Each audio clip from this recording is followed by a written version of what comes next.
Nigga, once upon a God, there was a God who was spit. He spit for other gods to know God, which it is. Then God would tell the disciple to see who God really went.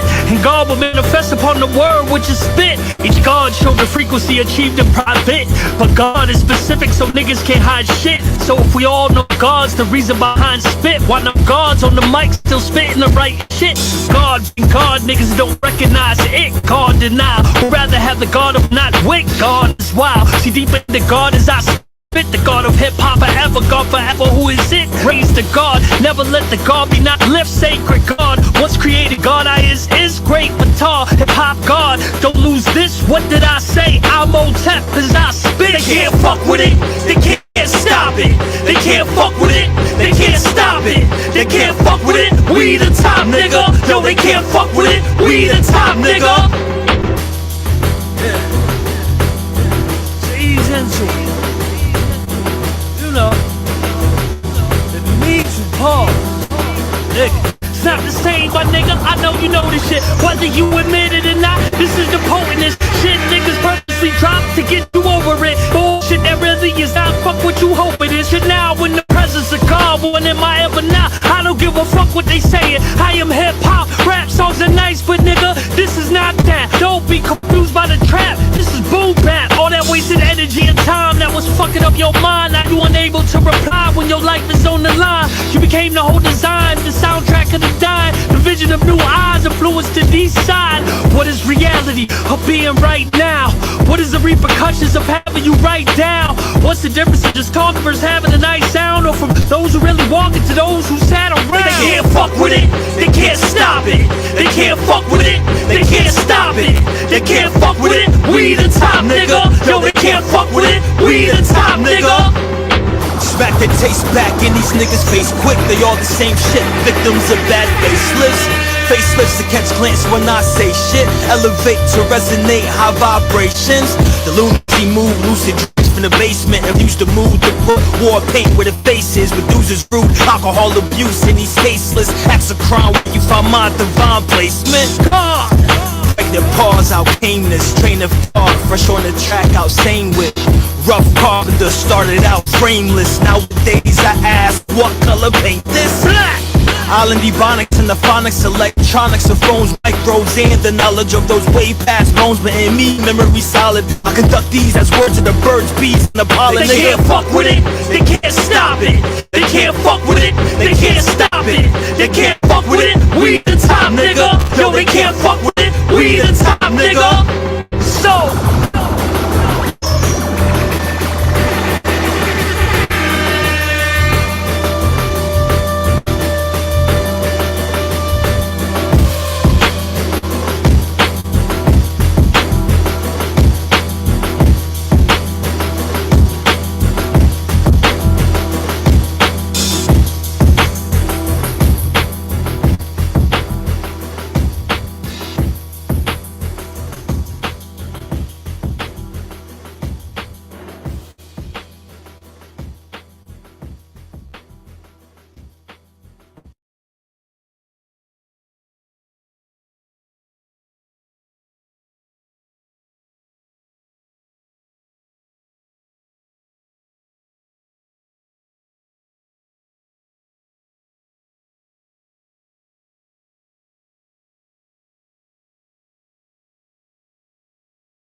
peace and welcome to the Temple of Hip Hop. I am Minister Sun One.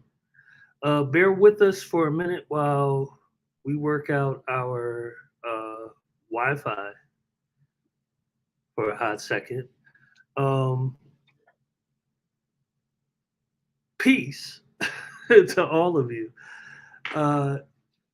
It's a wonderful time we're coming up on, a wonderful time that we're in. We're leading up to Hip Hop Appreciation Week, which isn't very far away. Hopefully we will be setting up a nice gathering for Temple members to be able to come through to Atlanta, in which we'll have a gathering or two. And obviously you'll get a chance and opportunity to meet with our teacher. Okay. Yep. So that's one of the greatest opportunities that you should really take advantage of. I've been on both sides of the coin where I was able to attend gatherings in the past, and others where I was not able to attend. And I tell you that not able to attend, and especially when you know it's real and it's really happening, you gotta you gotta manipulate your reality and manipulate your memories and make them to whereas what you needed to be in order to fulfill your soul, really. um it's very important to know that no matter what challenges arise during that time, or say everything is kind of pointing towards no, I can't do it. And obviously you always want to make sure that you perform responsibility, but at the same time, um life continues, and you should know by any of your hardships, these things happen in seasons, as our gospel teaches. um and you can always get yourself back uh to where you need to be. And also, this is a time of which you have the right to stand for your culture and what you believe in, as far as the fact that you deserve to do this.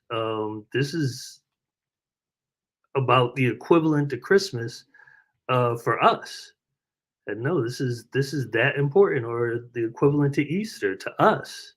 It's Hip Hop Appreciation Week. This is our week to celebrate um, our being within the world and in the earth.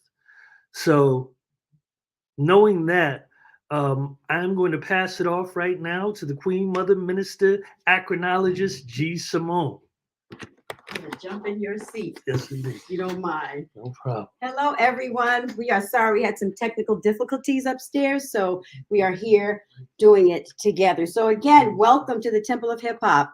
And I believe we just watched two videos, Can You Dance with KRS-ONE, dancing in that video. And then we also had Sun One do his song, What the Top, with Pascal One. So shout out to everyone. And let me begin. Welcome to the Temple of Hip Hop. I am the Acronologist, GSIMONE. The Temple of Hip Hop is a hip hop preservation, ministry, archive, school, and society, approaching hip hop as a divinely inspired global culture of peace and prosperity. Last week, we began the reading of the 12th overstanding of the Gospel of Hip Hop, The Movement. We show you a series of documentaries that recorded the cultural intentions of hip hop as culture, not as music, but as culture. We saw the Stop the Violence movement. We saw Human Education Against Lies. We also saw the HEAL organization, which is HEAL, that's Human Education Against Lies. We also saw All in the Same Gang, and we saw the 1994 Meeting of the Minds, among other documented pieces. But it was in 1994 at the Meeting of the Minds that we formed the principles of our hip hop cultural preservation movement. Today we are going to read, today the teacher is going to read and review the transcription of what you saw last week. This is the meaning of our movement. What we experienced in 1994 is the meaning of our movement. It is what we do as the Temple of Hip Hop. This is the precedence that authorizes us to do what we do and what we've been doing for over 30 years. As you know, every third week in May is Hip Hop Appreciation Week, which someone was just talking about, how we should appreciate hip hop, appreciate each other, support each other, be positive. We should be positive all the time, just uplifting and celebrating who you are, where you are, and celebrating everything about you as a hip hop person, as a hip hopper, as part of our community of hip hop. So we want to just remind you that the theme this year is breaking. So as you know, every third week in May is not just, I'm sorry, appreciation. It's not just about appreciating the theme. So we're going to go through the definitions as was stated a few weeks ago by the teacher. So Hip Hop Appreciation Week begins May 16th, 2022 to May 22nd, 2022. And as the teacher, again, he explained the themes are in order of the definitions. So we are beginning this year with breaking. So breaking is our theme, and breaking is not just about dance. It's all about health and movement and your body and its circulation. So listen to your body. It will tell you when it wants to walk, stretch, or bend. And if you can't walk in your neighborhood or you can't get to the gym, dance where you are. Just get up and move your body and dance, and we have an acronym for dance, which is detach and now create new energy. That's detach and now create new energy. And that's what it's all about, creating new energy and detaching ourselves from sickness, hate, ignorance, and poverty. So stay up this week. Wishing you health, love, awareness, and wealth. And now the teacher, KRS. No, I'm gonna play a video first. Oh, we're gonna play a video. I just forgot that in my notes. We're gonna play Queen from the Ghetto. Someone is reaching us. I'm gonna come back over and do it. Okay, here we go. GSIMONE, Benny Boom, Queen from the Ghetto. Peace. Know your potential, know you are a goddess. Worldwide traveling ladies work the hardest. Don't be mad, cause we are coming up. It's just ladies' luck. Put your ones up. This time I'm gonna make it, I'm gonna come up. It's my time to shine, don't try to run up. Had my share of failures in the past. This time good times last. See, I'm a queen from the ghetto. See, I'm a queen from the ghetto. Protect your queendom. Spend a lot of time taking many jobs. Going nowhere, working so hard. Gave that up and quickly made a change. Quick cash, big step, she let him make it rain. But she knew one day that she would come up, change her life again. She sees the sun up. It's her time to shine, don't try to run up. Had your share of failures, put your ones up. In life, put your ones up. Say it's alright. See, she's a queen from the ghetto. See, she's a queen from the ghetto. Protect your kingdom. When I rise, they always start shaking. Backstabbing, throwing shade, over tea debate. Came from the bottom, now we're moving on up. Let's just get the check, put your ones up. Street life really takes a toll. Young man, peer pressure, gotta play a role. Risk his life each night, packing bowls. Taking what's not yours, truth be told. Big dreams, big plans, you gotta get a break. Street life will bite, be careful what you take. Young man, you don't know who you are. One day you could be a star. He said, I will change my life. Say it's alright. See, he's a king from the ghetto. See, he's a king from the ghetto. Hey. Protect your kingdom. When I rise, they always start chasing. Backstabbing, throwing shade, over tea debating. Came from the bottom, now we're moving on up.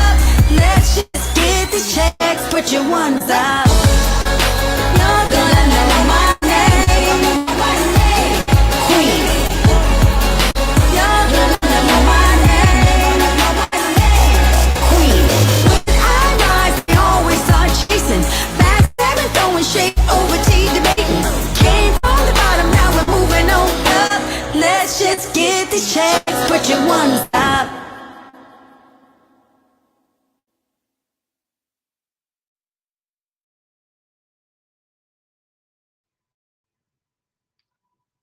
All right.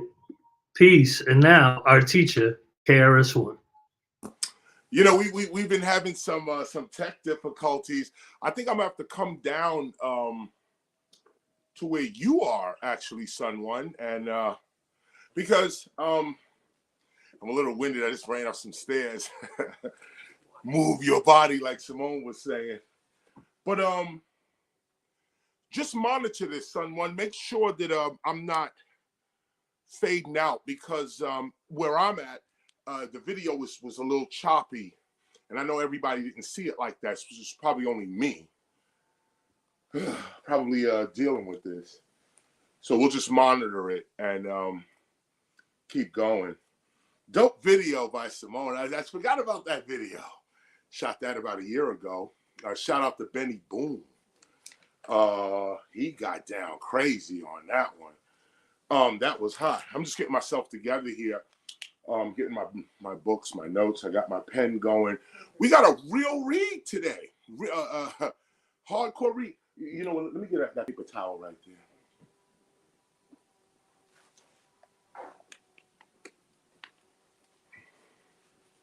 We got a real read today. Last week, we looked at the actual movement itself. We looked at the stop, like Simone just went over this. We looked at the Stop the Violence movement, HEAL. We looked at the Temple Bio. We looked at a few other things. And what is the importance of this? Why are we looking at this particular overstanding? Well, not only because we're up to this particular overstanding, but it's important for hip hop's teachers, hip hop scholars, to know what the movement is. Everybody got a movement now. You know, the first movement, the first time hip hop even embraced the word movement was the Stop the Violence movement. And from there, a whole lot of other movements have branched out and so on. But most of it has been just talk. And I say that respectfully. You know, talk is good. First, before anything can happen, you got to think. And then the think turns into a talk. And then the talk turns into an action. But I mention this because you got to really know your authority and your authenticity as a hip hop teacher. And that's what this particular reading is about. It's about you knowing your, you know what? Let's get that door open. Right there. I had it open before. Yeah, that door right there. Let's get that. Yeah, that's cool. So as I was saying, the point was that is that as a hip hop scholar, you have to know the meaning of the movement. It can't just be words. It can't just be, yeah, I'm down with the movement, but you do nothing for the movement. You don't volunteer for the movement. You don't give no money to the movement. You know, nothing but the word. I'm down with the movement. People do the same thing with culture. People are doing the same thing with culture as well. With the idea of, yeah, I'm doing this for the culture. I'm down with hip hop as culture. I am hip hop even. But there's no activity. There's no evidence of this. There's no proof of what you just said. And not only is that what the Temple of Hip Hop is all about, meaning that when you come to meetings like this that we're having right now, when you come to these kinds of these learning sessions, these courses, when you participate in this, you are participating in hip hop for real. Not just, yo, I'm down with the culture and I'm cool. You feel good about hip hop. Like, and that's cool too. You feel good about it. You are a fan of rap music. You may stretch it out to graffiti art breaking, maybe. You may have your favorite DJ, la, la, la, la, la, la. But what have you actually done for the culture? Those of us that are on this call are doing something for the culture by being on this call. That's the first thing. Just realize that being on this, just being here, just being on this call right now, you are enhancing hip hop by many thousands of years. Just being on this call, you make conscious cultural hip hop real. By me giving this course, we make hip hop real. No talk. We're sitting here every Sunday discussing the gospel. We're reading the gospel and based on real events, not hearsay, not even faith. But this is what actually happened. These are the facts. And if you have the facts as a teacher, you're empowered. That's why we're reading this. That's why we're reading this, because it's all about your empowerment, but it's also about knowing why you are doing what you're doing, knowing why you are involved in what you're involved in. You can have no, mystery, confusion, misconception about what's going on here. Simone pointed out, this is the temple of hip hop. We believe that hip hop is a divinely guided culture of peace and prosperity. Matter of fact, not only do we believe this, but we have proof and evidence of it. Divinely guided. We have evidence of this. We have evidence of it. Divinely guided. So it's time to start taking hip hop seriously. And that's what this read is all about. Let me get my glasses on. This is what this read is all about. Now, last week we saw what I'm about to read, and that's why we showed it, because at the Temple of Hip Hop, and you scholars there should know this, we deal with evidence. I did a lot of stuff in hip hop, a lot of really good stuff, but I have no evidence for it. So I don't teach it. If you ask me, I'll tell you, yeah, we did this and we did that. But if I don't have no evidence for it, it's not a teachable thing. It's not a teachable thing if I don't have no evidence for it. That this is the point. If I got evidence for something, now I can teach it. I can show you what it is and so on and so on. It's not just my words. I'm not just telling you something. I'm giving you real facts that are bigger than me. It's the fact of what occurred, what happened, what went on. That's a fact. And what you saw last week are the facts of hip hop's culture. Nobody else did that work, except the people you saw in the videos. All the rappers, DJs, directors, everybody you saw in those videos did the work, and their work is documented. It's documented. When you see MC Light come up in the Heel video, it would be like, my mother put me in YUC Shule. YUC Shule? She hitting you. She said, why is there no Swahili in public school? Why I gotta learn French and Spanish? And this, and I'm black. Why I gotta learn? Why is there no Swahili, no Zulu, no Ghanaian, like nothing? These are the questions we were asking in 1992, and it's documented. We asked all kinds of other stuff as well, but it wasn't documented. What was actually is what you saw, and it's irrefutable. Can't debate it. That's it. There it is. That's it. There it is. That's it. It happened. We did it, and here's the results of it. This is your empowerment. This is not for me to say this to myself. Oh, I'm KRS. I did all this. Nah. This is for every teacher of hip hop to know, because you can't have universities. Howard. I was gonna say Harvard, but you can have no university. Howard, Harvard. No, none. Stanford, Yale, whoever. What? Columbia, NYU. You can have no university telling you what hip hop is. None. The institution, the first institution for the teaching of hip hop is the Temple of Hip Hop. Period. The first teacher of hip hop is KRS-ONE. Period. These are the facts.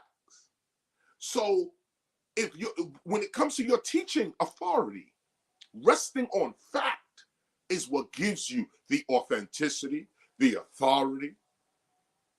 It gives you the credibility even to teach our culture.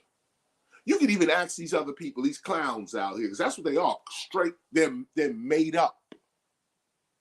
Say, yo, you say you're a hip hop teacher, or you teach hip hop here at this university. Who accredited you? What hip hop institution did you go to learn hip hop? Who is your teacher? These are the key questions. These are the key questions for universities. Now, if you're dealing with an entertainment industry, none of this matters. People just jump up and say, I'm a teacher for hip hop. People jump up and say, I'm the king of hip hop. People jump up and say, any old thing. They say whatever they want because it's entertainment. But when you take hip hop out of entertainment and put it in culture and sociology and philosophy, even law, like when you put hip hop in those categories, now the facts matter. History matters. Who did what, when, where, how, when, all that matters now.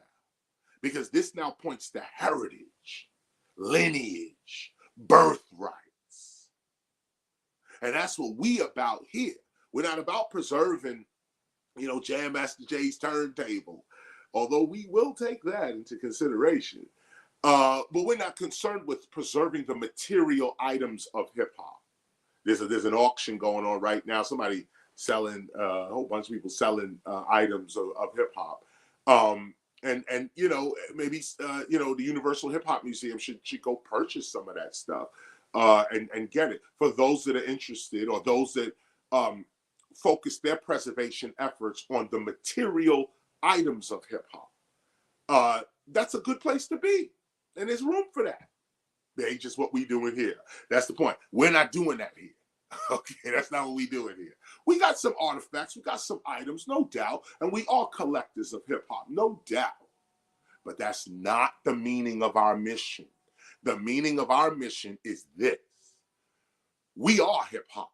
Rap is something we do. Hip hop is something we live. I am not just doing hip hop, I am hip hop. Therefore, to preserve hip hop for real, it's not about preserving its material items, it's about preserving the people themselves. How do hip hoppers survive? How do hip hoppers develop? How do hip hoppers unite? This is the real questions that we are asking, because we are the culture itself.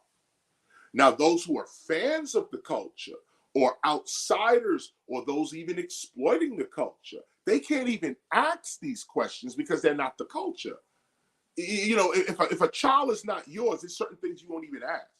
But if you're the mother of the child, there's some immediate things you start asking that other people ain't even thinking about. Well, that's the point with hip hop as culture, and your role as teachers of hip hop in the culture. Teachers of hip hop's culture. You got to actually be the culture. So I say all of this as an intro to what we're getting into today. Our read today. You are empowered today. If you part of this temple of hip hop and you've been studying with me and Sun One and GSIMONE over the past year, you are empowered today. And you're going to continue to be empowered. Why? Because you're dealing with the original source. That's how, this is it. This is it. You're dealing with an original source. There was no Stop the Violence movement before us. There was no science of rap before us. There was no gospel of hip hop before us. There was no human education against lies, or All in the Same Gang before us. These are the facts. And again, these facts are not grandizement. Don't put it in the realm of boasting, or I'm all this, or this, that. Even when you say it yourself, don't say it with a boasty attitude. That's not what it's about. You are citing fact. And fact don't have no emotional thing on it. Did this happen? Yes. Did he do that? Yes. Well, where do you stand now? This is it. This is it. And so as teachers, not you say, but the reason that you are studying the movement right now is because this is where the empowerment comes from culturally. We don't just make stuff up and then say, oh, yeah, this is what it is. No, many meetings had to happen. Debates had to go down. People had to lose friendships. People had to gain new friendships. People had to give up old ideas and adopt new ones. People had to hold on to old ideas and reject new ones. This thing took about 10 years before we even got to 1994. Remember, 84 to 94, there was a whole discussion going on about hip hop and its preservation and this, that, from 84 to 94. But it was all talk. It was all talk. It's when we came along and said, this talk is going to become a reality now. We're going to take our money and pay for the vision. We're going to put our name, our reputations up now. We're going to draw a line in the sand that says we stand for this now. Well, now that heritage is what you're inheriting. It's what an inheritance is. It's the receiving of heritage from ancestors or from the original source. So as a member of the Temple of Hip Hop, here's your authority to teach right here. Not so much because your teacher is the first teacher. You can cite that if you like. There's a lot of authority there. But that's not the point. The point is even the first teacher has to go with the facts. We got to go with the facts. We can't make stuff up or claim emotionally. Well, I'm the teacher. Or I'm down with, I am hip hop, but it's all emotional. You're not doing anything. We're just citing it, saying it, talking it, but who draws up the actual codes of conduct? Who starts our banking system? Who heals our people? This is the road that we're on. This is the road that we're on. So be clear with that. Be clear with that as you come to the Temple of Hip Hop and continue this reading. Now, last week we read from paragraph 1 all the way to paragraph 13, and then I stopped because what we did was we showed you much of what was written here. Most of this overstanding is a transcription. And the reason it's a transcription coming out of people's mouths, out of their mouths, okay, the words that came out of our mouths, okay, the reason for that is so that there's no confusion. No confusion. You can talk all day, debate all day, do whatever you want, but we got the evidence. That's evidence, proof, fact, truth. This is what we're dealing with. So that's what you hear now. Now, let's start the read. Now, last week you saw this. Those that watched the whole thing, you saw this. And when I get over to the transcription of the 1994 meeting of the minds, you'll notice that if you watched it, you could have read verbatim what was being said at that 1994 meeting and what is written in your gospel. That's also evidence that what this is not so much KRS-ONE writing this, but it is more a collection of what we already said, what we already knew. It's just KRS-ONE put it all together in an organized form so our children could learn. That's all that I really did. But as you can see, others were talking and had ideas. It's just that we were disorganized. This one had one idea. That one had another idea. But it was all surrounded around hip hop as culture. And imagine, even though this conversation is going on, we are the minority in that conversation in hip hop. It's only about maybe 10 of us at the beginning, maybe, I would even say 5, that said, yo, hip hop is a culture for real, and stood on it. Only maybe about 3 to 5 people really was on that. And then later on, when I called the meeting of the minds, 1994 meeting, that's when everybody for the first time, we came together and said, we're going to discuss our culture now with everybody in the room. Cool Herc, Africa Bambaataa, Crazy Legs, Grand Wizard Theodore, Channel Live, X-Man, all types of people, journalists. We were there, and we did it at the Schomburg Center, which kept it culturally kept the cultural continuity going. This is deliberate. And this is the work. This is the work. And as you can see, the work continues right now. Right now. We still doing the work. We here, right here, still doing the work. So let's read about the beginning of this work that we're doing right now. Right now, you are preserving hip-hop's culture. Know that. Feel that. Matter of fact, pat yourself on the back. Because you're actually preserving hip-hop right now by being on the call with hip-hop's first teacher. Imagine if I put a call out and nobody got on the call. We look and see one person on the call. I might as well go visit you then. Like, you know, like imagine. Nah, it's not just about me. It's about us. Us. If hip-hop doesn't participate in the development of its own culture, then we don't deserve to be a culture. And everything I'm doing is bullshit, really. And that's it. Now, maybe I'll figure that out at 70. You know, we spend all our lives doing hip-hop, and then we say, this shit was all bullshit. Let's just get jobs and do whatever the hell we gonna do. But, you know, this whole, 70-year thing we did, or 60-year thing we did, it was just bullshit. And then we look at our kids, and now they say, well, Dad, Mom, what did you leave for us? What did you do? How can I benefit from the life you had? What are you leaving for? We like, nothing. We ain't got nothing. We did this thing called hip hop, and it was bullshit. We were just bitches and hoes, pimps and hustlers, drug dealers. We didn't really. And then the kid will pick up and say, "But wait a minute, there's this book called The Gospel of Hip Hop. Or there was this guy called the TEACHA, and there was the Poor Righteous Teachers, and there was X-Clan, and there was Public Enemy, and there was a woman called Queen Latifah, and another one called MC. What happened to them? Well, they was bullshit too, and we just didn't. Is this going to be our culture? Is this what we are going to look like when we 60 and 70 years old, if you make it there? Nah, not on my watch. Ain't happening. Sorry, not happening. Not happening. What's going to happen is I'm going to stand up for my culture. It belongs to me. It is my property.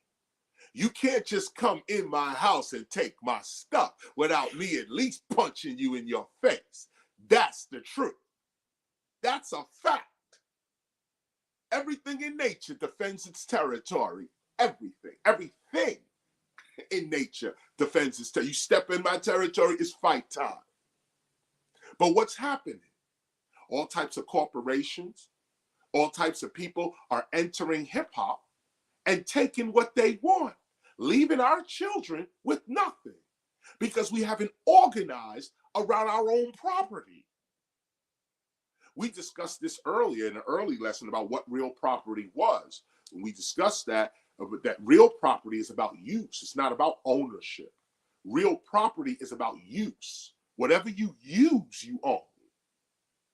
If you can't use it, you don't own it, even if you have it in your possession. And this is what is happening.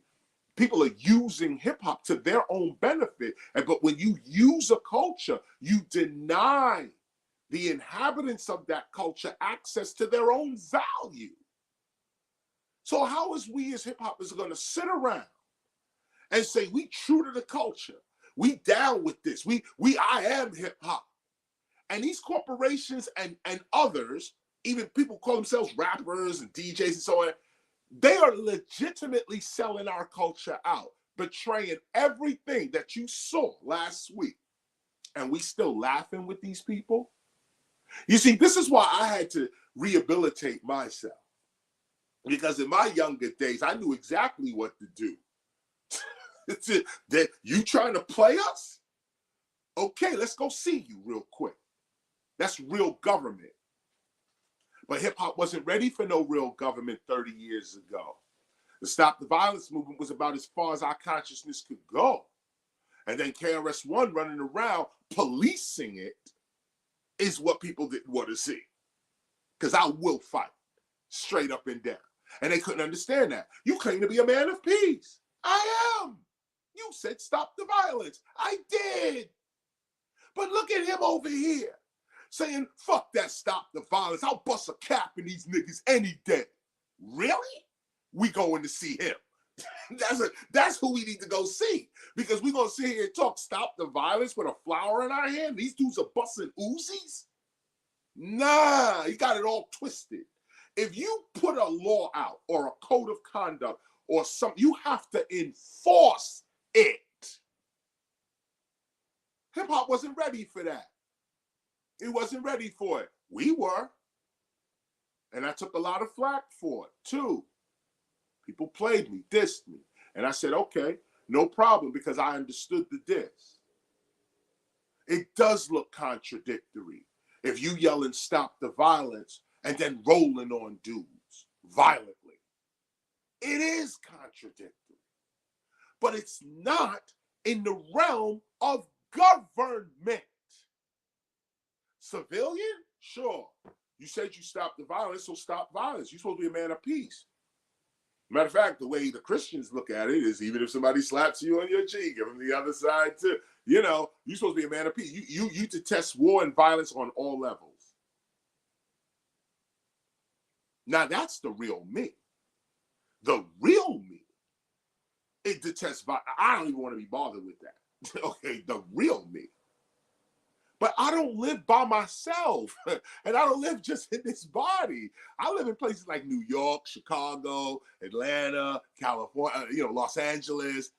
I live in these places, and I ain't got to tell you what's going on in Los Angeles, what's going on in Chicago, what's going on in Philadelphia. If you a hip hop teacher and you talking to young people with guns in their waist and all they know is the drug game, what do you have to say? What do you say to them? That's why none of these preachers can talk to our children. That's why none of these teachers can educate our children. No government programs for nothing. They can't do nothing. Nothing. Why? You don't speak the language. You're not their teacher. I speak their language. I am their teacher. They grew up with me. They know exactly what KRS-ONE is about. My very name tells you what this is going to be. Knowledge reigning supreme over nearly everyone. Let's get that right up at the top. I'm clear with it. This is what it is. But don't think for 1 minute that peace, love, unity, joy, that these things are passive or soft, or you can just push us around or push those principles around. Love will kill your ass. Straight up. Peace will drop an atomic bomb on you. Peace ain't playing. We're going to have peace. We're not going to talk. We're going to have peace. Okay? We're not going to talk peace. We're going to have peace. And if you're the one over there starting war and yelling and screaming and this, that, and the other, don't think nothing soft over here, yo. Nothing. Take 2 more steps over here and you on the floor now. Because we rolling with God as well. So all battles we win. We victorious when we step in the theater of war. We already victorious because you're wrong. You're wrong. You're wrong. We're right. So we got right on our side. Any army, any government, any religious institution will tell you, you don't enter no battle unless you know you're right.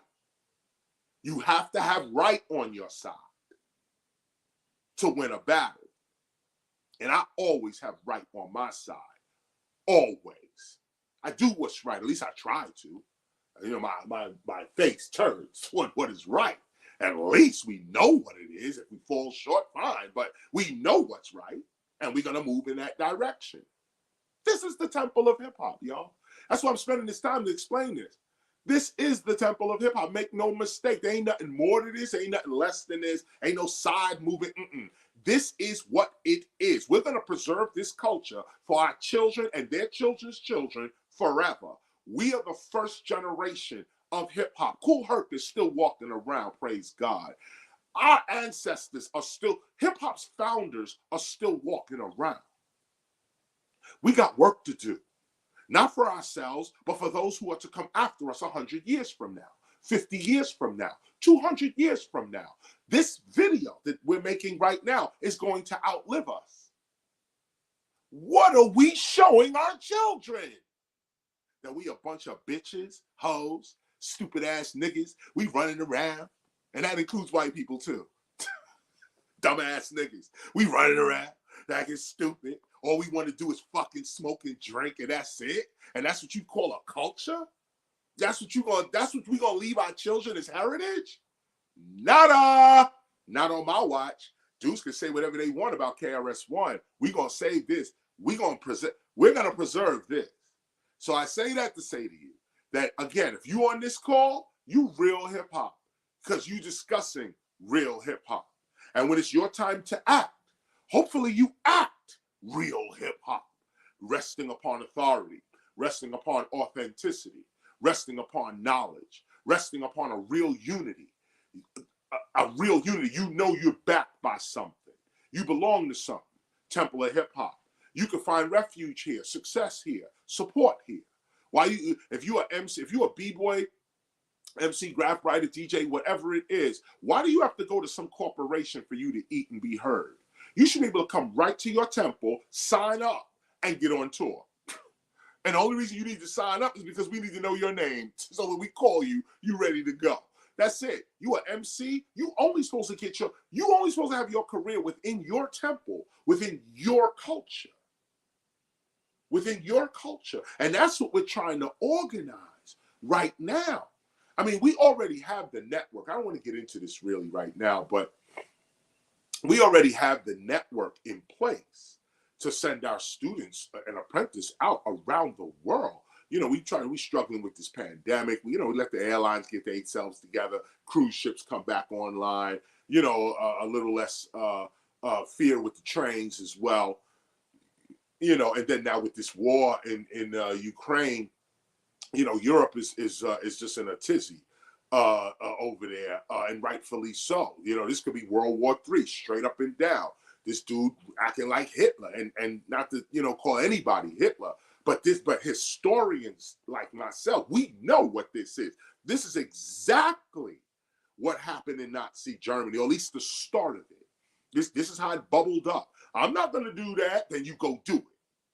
I'm not trying to kill these people. You shooting them in the street, dead bodies in the street. America sitting there, can't do nothing.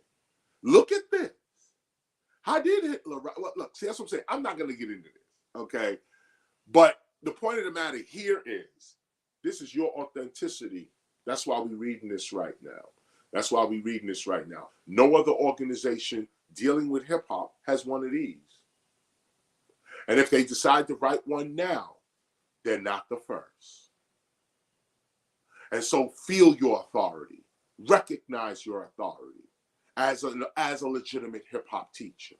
You've gotten through a little more than half this book with the author. Don't waste your time. Use that. Say that. When you open your lecture, say, I've studied with KRS-ONE personally. And then go on with your study. Build upon that. Now here's what you're doing. Here's what I'm coming to say. But you got authority, though. You pull your gospel out, throw it on the table, and be like, this is where we coming from. Now, resting on this authority right here, based on facts, what happened, what really went down, we're resting on this. Now let me teach you what it is I came to teach you. There's no other hip hop teacher in hip hop that can do that except those that are with the Temple of Hip Hop. Nobody. So again, recognize why you here, what the authority is, and how you get it. Let's start reading, y'all. So I'm at paragraph 14 at page 496. Matter of fact, I'm gonna say, let me read 13 again. Although I stopped at 13, let me just read 13 because it goes right into 14. So between the three of us, I was talking about Ann Carly, Nelson, George, and myself. Between the three of us, we organized the production of a song entitled Self-Destruction, a chorus chant written by Dougie Fresh with music produced by D Nice. Other artists such as Heavy D and the Boys, MC Light, Just Ice, MC Delight, Wise, Daddy-O, Fruit Quan, Kumo D, Miss Melody, and Public Enemy also donated their lyrical performances to this cause. I opened the song with the lyrics. Today's topic, self-destruction. It really ain't the rap audience that's bugging. It's one or two suckers, ignorant brothers, trying to rob and steal from one another. You get caught in the mid. So to crush that stereotype, here's what we did. We got ourselves together so that you could unite and fight for what's right, not negative. Cause the way we live is positive. We don't kill our relatives. MC Delight followed with, pop, pop, pop goes a shot. Who's to blame? Headlines, front page, and raps the name. MC Delight, here to state the bottom line, that black on black crime was way before our time.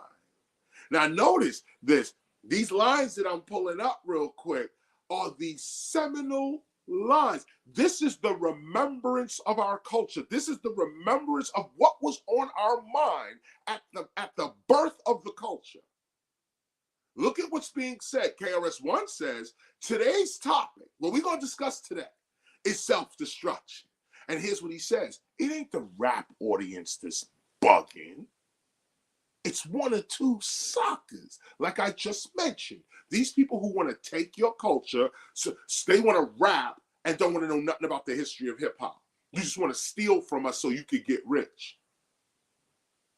One or two suckers, ignorant brothers, trying to rob and steal from one another. You better hear the prophecy right now. You get caught in the mid. So to crush the stereotype, here's what we did. We got ourselves together. We, meaning all these people I just mentioned, D-Nice, Heavy D, we got ourselves together so that you could unite. Did you see what was just said? We got ourselves together, not so that we could unite, so that you could unite and fight for what is right. Not negative, because the way we live is positive. We don't kill our relatives. That line is so deep. That's probably my greatest written rhyme ever. That's probably my greatest work. That line. But I bring that out because we were specific. We all had a conversation before the record was even written. We all took a piece and we said, this is what we're going to teach our people through these rhymes. And look at what was said. And our people understood this. It's just that this record don't play every day, all day on the radio like you hear bitches and hoes and drug dealers. So we don't get to study these words. You get to study words like, the words, the bullshit on the TV. You study those words. We don't get to study these words, okay? Here's MC Delight. Pop, pop, pop goes a shot. Who's to blame? And this is this is a brilliant writing because he got everything succinct in about 2 sentences. Look at it. Pop, pop, pop, what a shot. Who's to blame? Headlines, front page, raps, the name. He just condensed it. He made you see it too. This is the movie part of writing, MC writing. MC Delight, follow with pop, pop, pop, goes a shot. Who's to blame? Headlines, front page, raps, the name. MC Delight, here to state the bottom line. Here's the bottom line. Black on black crime was way before our time. Way before hip hop was even in existence, black folk were killing black folk. Matter of fact, that's probably what contributed to Africa's enslavement. Black folk fighting black folk. Black folk disrespecting their own heritage, their own culture, their own people, their own leadership, their priests, their teachers, just like we doing today. Just like we do. Look at modern Africa today. You want to look at modern Africa today? You could go look at Africa, but you can look at the African American. Take a look. Take a look. Is this what we really want? Like, let's really take a look at it. Come on, I'm black. Okay, I don't know what I look like to you on the camera, but the last time I checked, I was a black man. Last time I checked. Okay, I can never disrespect any people. But if we're going to talk truth, if we're going to use this time on Sunday to talk the truth, black people fucking up. Okay, big time. And we been fucking up big time. You can't deny that. You can't deny how we look and act in the world and why the world acting and looking at us the way they do. Who's mature out here? Who's really mature enough and also honest with themselves enough to say, you know what? Nah, this is wrong. You know what? This is right. You know what? This is going to hold us back. And you know what? This is going to push us forward. Why we can't just think like that? That's too much, right? Well, this is why there is a 99% and then a 1%. You want to look at the 1% and say, oh, they're ripping everybody off. 1% of the people own 90% of everything on the land. Well, how do you think it got like that? That 1% is so powerful that they could just control 75% of all, GDP and material wealth and money and economics. And they could just control. They're that smart, right? Nah, it's that you're that. Well, not you, but it's not about being smart. It's about being stupid. People, this is what it is. Immature. I say all the time in a rhyme, I say, it's not that I'm dope as an MC. It's not that I'm fresh as an MC. It's just that a lot of these dudes is whack. It makes it look like I'm fresh. Makes it look like KRS-ONE is one of the greatest MCs of all time. When I really look at it, I'll brag and I'll say all of that and this, that, and the other. But when you really look at it, am I really the greatest of all time? Or are these dudes the wackest of all time? That's what you really should think. Greatest of all time compared to what? To these whack motherfuckers out here? Nah. Come on. Hey, how you great? What are you great about? What are you comparing that greatness to? These whack? Nah. So be clear with this too. Be clear with the attitude too that I'm bringing to you, because this is authentic hip hop I'm giving you right now. Authentic hip hop. We live this. We don't just read about it. Okay, we're living this, and so are you. You part of this call. As a matter of fact, if you've been part of this call for the last year, you damn sure live in hip hop. Don't waste your time or your mind. Don't start doubting. Nah, get right into it. You real authentic hip hop. If you on this call, if you've taken the time to study with us for the past year, you are authentically hip hop. And let me even go further with you. If any of you have sent money to us and keep up with your donations or any monetary donation that you give to us, you can sleep at night. Rest assured that your money went to the culture. Period. It goes toward the normally we supposed to pay for secretaries, staff, all of this stuff. No donation is ever going to pay for what it costs to do this. Let's just establish that, okay? But I'm honored by those who send in their donations, because first of all, it shows me that you real with this and you serious about this. Then I got to get serious with you. I got to be real with you. I can't be no fake fraud in front of you. You being real with me, I got to be real with you. Okay, this is what it is. And realness might be offensive sometimes. Sometimes real is offensive. But I got to get in your face and tell you what the honest thing is. This is what it is. I'm not going to front. I'm not going to sit here and lie. I'm not going to posture. I'm not even going to take your emotions into consideration. I say that respectfully. We're going to talk truth. And so there it is. Let me continue, because I got into these rhymes. MC Delight is here to state the bottom line that black on black crime is way before its time. Took a brother's life. Well, let's read. This is Kumo D follows with, and we're paraphrasing now. Back in the 60s, our brothers and sisters were hanged. That's a historical statement. If all the knowledge of all the world left, and all we had was this left, look at what was said in history. Back in the 60s, our brothers and sisters were hanged. How can you gangbang? I never ever ran from the Ku Klux Klan, and I shouldn't have to run from a black man. Because and then everyone said, self-destruction. You're headed for self-destruction. Now look at the line, because if you let, these major video outlets tell it, they'll say, well, all of hip hop is about gangbanging. That's what it's about. Some history books even go as far as to say that hip hop culture comes out of gangbanging. Imagine that. Now, although hip hop does have a huge gangbang history, and we're proud of that too, by the way. That's not the whole culture. And so here's the other parts of the culture, okay? And it was gangbangers that were singing this. Back in the 60s, our brothers and sisters were hanged. How could you gangbang? I never ever learned from the Ku Klux Klan, and I shouldn't have to run from a black man, because that's self-destruction. You're headed for self-destruction. And everybody from the east to the west coast of the United States was inspired to seek peace and reconciliation. The conscious hip-hop movement was born right there.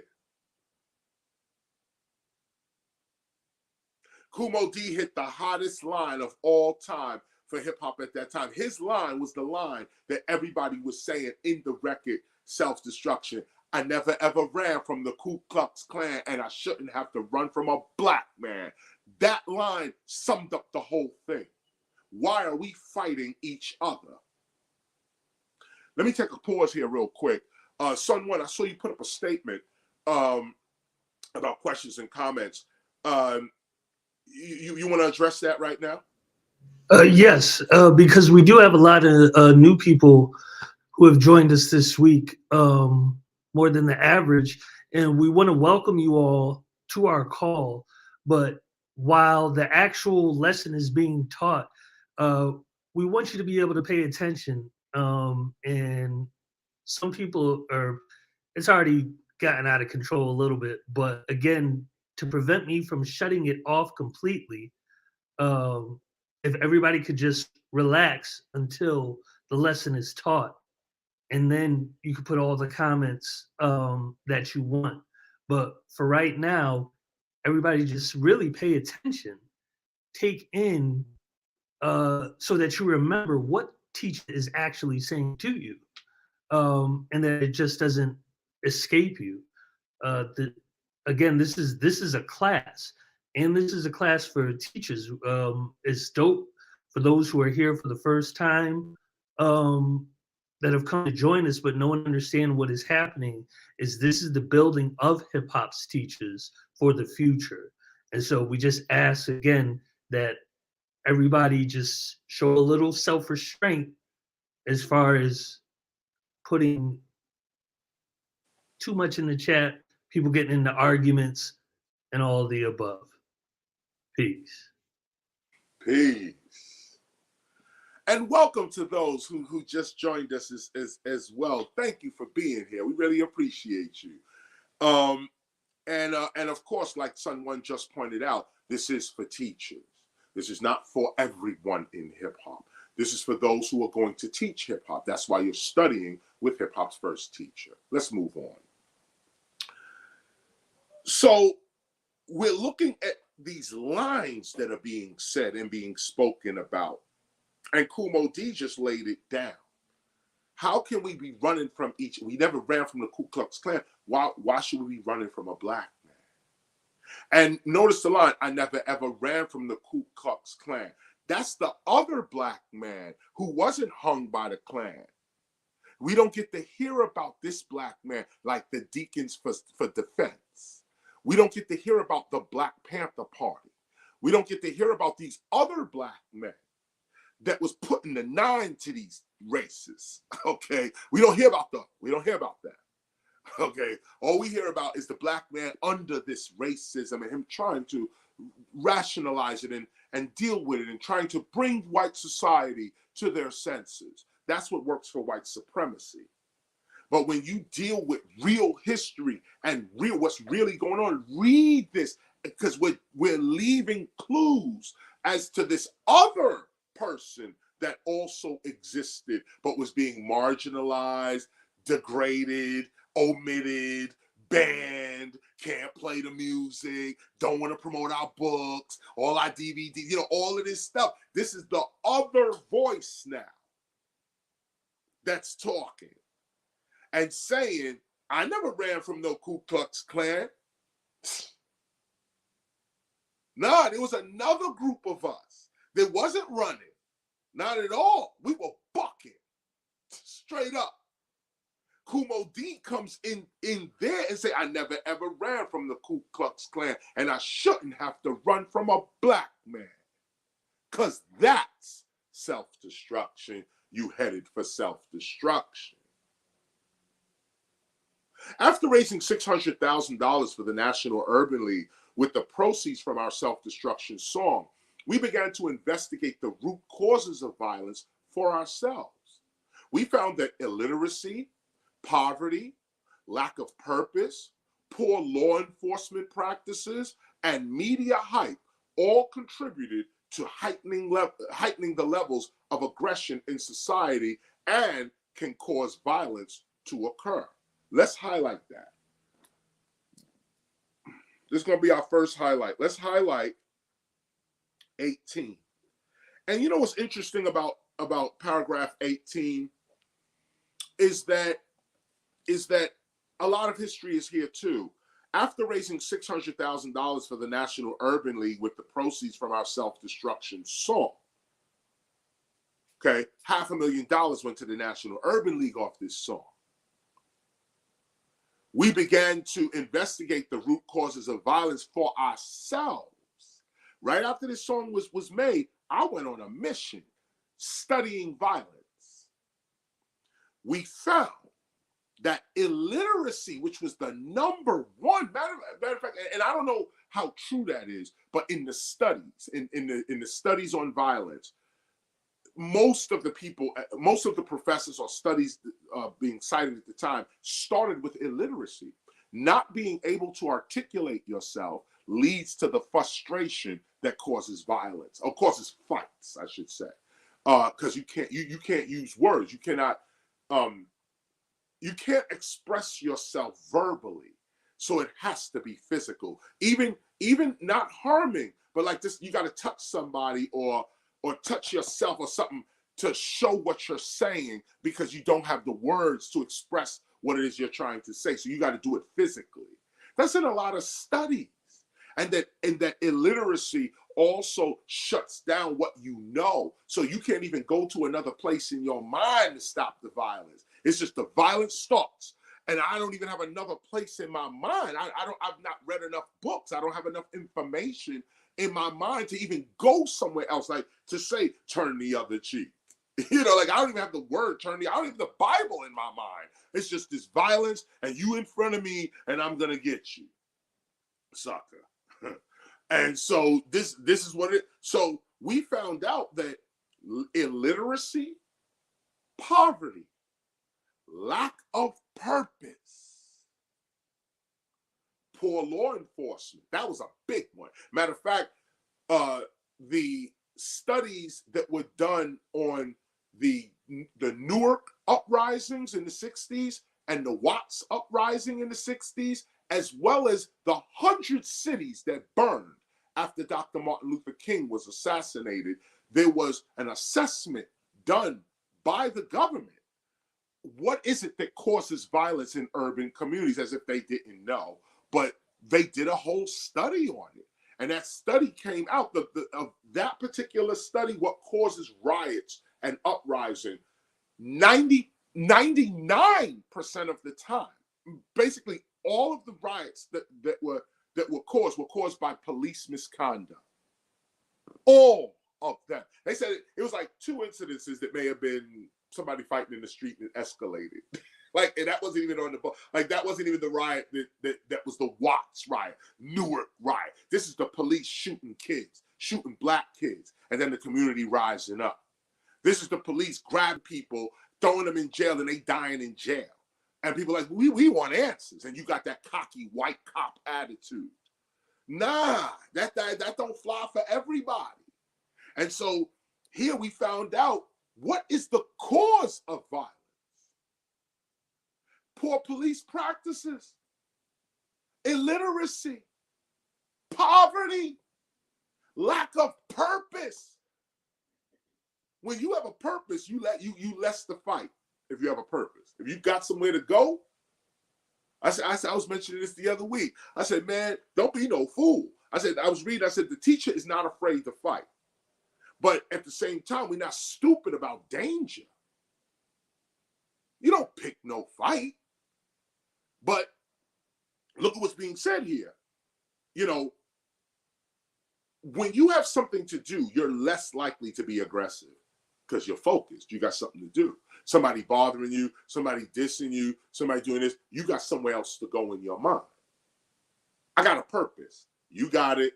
Oh, sorry. I'm sorry if that's the way you feel. Sorry. You got it. You got it. Because I got something to do. I got something to do. And a lot of people fail on this one. This one thing which causes violence. People fail. Why? Because I ain't letting you diss me. That. Without having somewhere else to go in your mind. I'll tell you a quick story, and I won't be long. I'll tell you a quick story. Make sure you highlight paragraph 18. Quick story. So Simone and I are running to Chicago. Big money date. We getting G's, tens of thousands, okay? In Chicago. It's a couple of years ago. About 5 years ago. We going to Chicago. So I'm late. We're taking a train. We're taking Amtrak from California to Chicago. Okay, hit Amtrak. We got a sleeper cars blown out. Amtrak will lay you out, by the way. I'm not advertising Amtrak, but I'm just saying. Nice little sleeper car, beds, bunks, private bathroom. We in Amtrak. So I'm late. Okay, I'm getting in a train, getting ready to go. Okay. We jump out, and the lady said, I went to the thing to get a ticket. The lady was like, the train's getting ready to leave. You got to go park your car. We had a car. We had long-term parking. We had to go through all this stuff.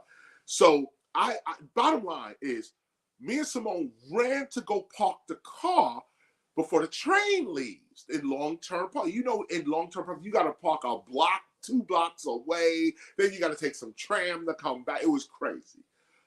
So I made an illegal U-turn. To get into this driveway that I would have had to go all the way down, come all the way back up, and do this. So I made an illegal U-turn so I could just get right to the thing. I'm late for the train. Cop come. Woo, woo, woo, woo, woo. So he pulls this off. I'm like, fuck. Now I'm gonna miss my train. Cop comes over. You made an illegal turn? Were you aware of your illegal turn? So I said, officer, I'm late for a train. And the woman inside told me that I could just come down here. I could make this turn. So he got angry. She did not tell you. And this is a straight up, imagine this, y'all. This is a straight up cop. He was on a motorcycle. So he got the helmet on, the whole thing, okay? He comes up, there's people in this lot. It's an indoor lot downstairs, long-term parking. There's people there. He's yelling. The light on his car is on his motorcycle still flashing. We're pulled over in the parking lot. She did not tell you to do that. She did not. You take responsibility for your. He's yelling, and this is what he's saying. So immediately I realized this is it right here. Either I'm gonna jump out this car and we going at it, or I have someplace else to go in my mind. Now, mind you, my wife is right here. It's just me and her. He punking the black man. It's a white cop. He punking me right there in front of my wife. You know how many black men went to jail for this right here? How many black men were hung, shot, beaten, stabbed for this right here? I'm not going to allow you to disrespect me in front of my wife. But I had somewhere else to go. Me and my wife was scheming on this money. This dude right here yelling in my ear, you got to take responsibility for your actions. You got to. So I finally said, officer, you're right. Just like that, calm voice. I said, you got it. You right. You right. I got to take responsibility for my actions. I'm glad you told me that. Thank you, officer. Had my head down, just like this. Thank you. You're right. You are so right. The dude changed Instantly gave me my license and said, "Guy, get out of here." Just like that. He said, I said, "You're right. You're right." He said, "Here's your license. Get out of here." Jumped in my spot. Everybody was looking at me. Everybody was looking at me. They didn't know nothing about KRS-ONE. We're just in a train station. Okay, they didn't even recognize. No, this is a black man that got chewed out by this cop. Okay, that's it. Then the cop just give me back my license and tell me, "Go ahead," with a calm voice, like as if he was testing me, as if he did this to so many other people, and it's what caused them to get wild and live, so he could get wild and live. But I didn't get wild and live with him. I know the game. Plus, I had something to do. I said, "Yes, officer, you're right. I made an illegal turn." That's the truth, okay? "But you're right, officer. I will take responsibility for that act." He said, "Here's your license. Goodbye." I parked the car. Me and Simone ran to the train, jogged to the train, got on the train, jumped on, and then we talked about it the whole way there. What if we jumped out? What if I felt embarrassed or away that this man is yelling at me in front of my family? What if I didn't have control of my emotions? What if, all of that? And then on top of that, to be arrested or held up even longer now, I missed my money. But I didn't, because I was able to control myself. And that's a real story. True life. Let's continue reading. I'm at paragraph 19. "We found that it is not the youth of the United States that are the cause of violence. It is primarily the adults, especially those in civil service positions. We found that American society has laws and other mechanisms to keep the peace, but that those in charge of keeping the peace have simply dropped the ball. For whatever reason, the mechanisms put in place to curb violence and overly aggressive behavior in society have been undermined and in some cases attacked by those who benefit from an aggressive populace. The hip hop community responded. With this revelation, we fought back. On the West Coast in California in 1990, rival Crip and Blood gang members, these were rival gangs, Crips and Bloods. Crip and Blood gang members called for a truce and an end to street violence. Do you hear this? This is what happened. Stan Tukey Williams, founder of the Crips, or co-founder of the Crips, declared gangbanging to be dead, and even went as far as to denounce the Crips and all gang activity. In commemoration of such a monumental shift in consciousness, activists Mike Concepcion, Eban Kelly, and Leonard Richardson organized the West Coast version of the song Self-Destruction entitled "We Are All in the Same Gang," produced by Dr. Dre. King T, Body and Soul, Def Jeff, Michelle A, Tone Loc, Above the Law, Ice-T, NWA, JJ Fad, Young MC, Digital Underground, Oaktown 357, MC Hammer, and Eazy-E all came together to form the supergroup, the West Coast Rap All-Stars. King T opened the song with the lyrics, "It's just straight up madness. Everywhere I look, used to be a straight A student, now he's a crook. Robbing people just to smoke or shoot up. Used to have a crew cut, now he's a poo putt." These are the dopest rhymes ever written in hip hop. And what are you judging against? This is helping our children realize themselves. This is what's going to help culture to expand and develop. This is the real identity of the culture. And this is King T, straight up and down. So Tone Loc followed. And by the way, remember these names too, y'all. This is the movement. When I say we did the work to establish hip hop as culture. I'm talking about these people here. Okay, these people that are documented in our book. These are the people that helped with the movement. Tone Loc followed. As a youth, I used to get my bang on, and on the Ave, get my part-time slang on. I ain't slipping or down with a head trip. I'm talking to all the Bloods and all the Crips. Throw down your rag and get on the right track, man. It's time to fight, unite, and be a black man. Tone Loc on a positive change. Because remember, we're all in the same gang. Ice-T followed, ripping the microphone the way I do. Listen close, my brother, because I'm talking to you. The problem is, we got a suicidal lifestyle. Look at this. Each one of these dudes is hitting you with what the problem is. The problem is, we got a suicidal lifestyle because 90% of us are living foul and wild. All my brothers need to know one thing. No matter what you think, we're all in the same gang. Niggas with attitude followed. Yo, bullets flying, mothers crying, brothers dying, lying in the streets. That's what we're trying to stop it. That's why we're trying to stop it all from falling apart and going to waste and keeping the smile off a white face. NWA never preaching, just teaching. Did you hear that? NWA is teaching. And by the way, let me stop here for a minute.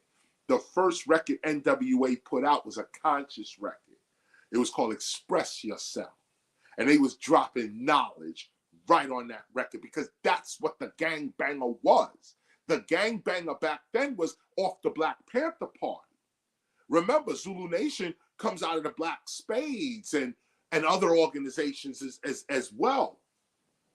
Gangbangers were not running around doing drive-by shootings. That wasn't gangbanging to us when we first started. By the way, the drive-by shooting was the Italian mafia, with all due respect to that group. That's who was starting the drive-by shooting. We black kids in the hood, we didn't even have cars, okay? We're on our feet, we in the street. And most of us didn't even have guns. We had knives, you know? So when you really look at this, look at what a nigga with an attitude was. Nigga with an attitude was like, nah, check this out.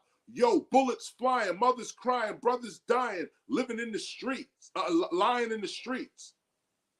That's why we're trying to stop it all from falling apart and going to waste and keeping a smile off a white face. And what did that mean? Of course, they're not talking about the 90% of the white fans that listen to NWA. But what he's talking about is there were at this, well, there still are, I can't even front. There are white people that smile at our demise. In fact, there are all kinds of people, Latino, Asian, Persian, that enjoy our failure.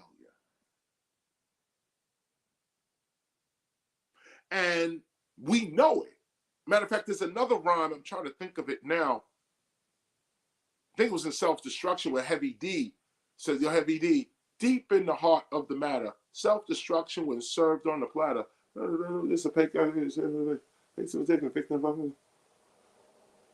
remember the rhyme right now, and that was Fruit Kwan's rhyme. But Heavy D talks about, he says, they call us animals. I don't agree with them. I say they're wrong, but right is what you're proving them. And this was a point, this was a psychological point in our culture that you already know they think of us like animals. You already know they think of us like criminals. Why you gonna go out like that and prove to them this is who we are when we all know we are not like this? This is an act. Heavy D spoke to it, and so did NWA. They say keeping a smile off a white face. Not white people, but that part of white supremacy that likes to see the failure of Black people, that enjoys it, feels comfortable with our failure and incarceration.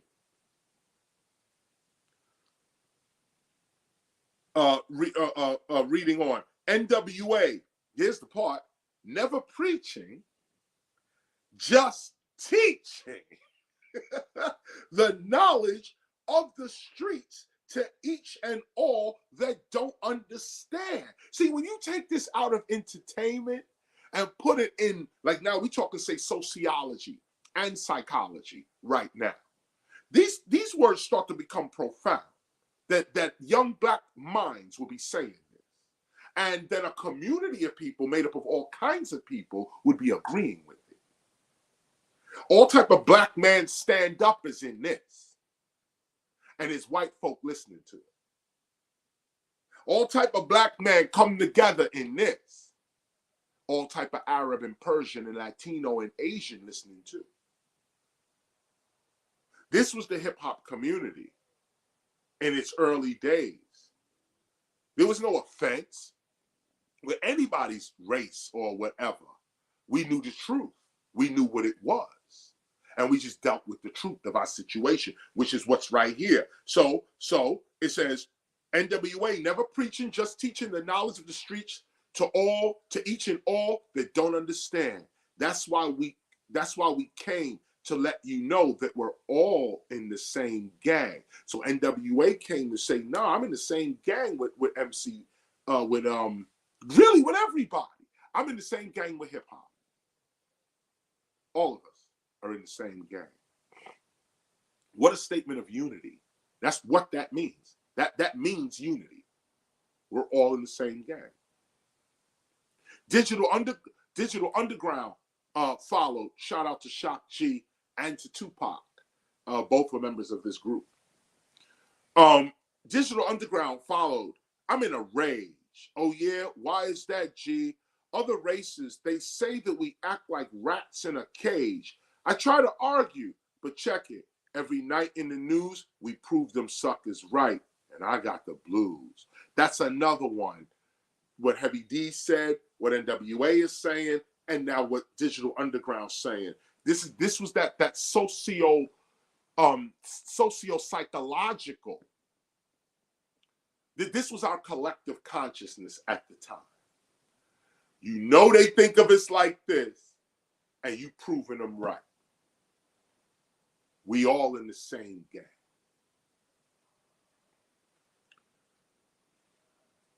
MC Hammer followed. It's got to stop. We don't need all the violence. Peace in the hood. And a moment of silence. We got together not for ego or fame. We got involved because we're all in the same gang. And then, of course, there were others. I'm giving you the salient points. Around 1991, while touring with the prophet Kwame Ture, my friend, Professor Z, and I began a healing program for the hip-hop community called Human Education Against Lies. Because with the Stop the Violence movement, when we realized illiteracy, lack of purpose, this kind of thing, poverty and so on, was the cause of violence, we said, well, what is the healing process? That the next thing that we need to do, we cited the problem, we cited the disease, we cited what it is, now how do we heal it? And that's why HEAL was second. That's the next movement. Actually, it wasn't. All in the Same Gang was the next movement. Let me be accurate with that. It was the Stop the Violence movement in 1989, All in the Same Gang in 1990, Human Education Against Lies, 1991. Again, around 1991, while touring with the prophet Kwame Ture, and that's the prophet Kwame Ture, straight up and down.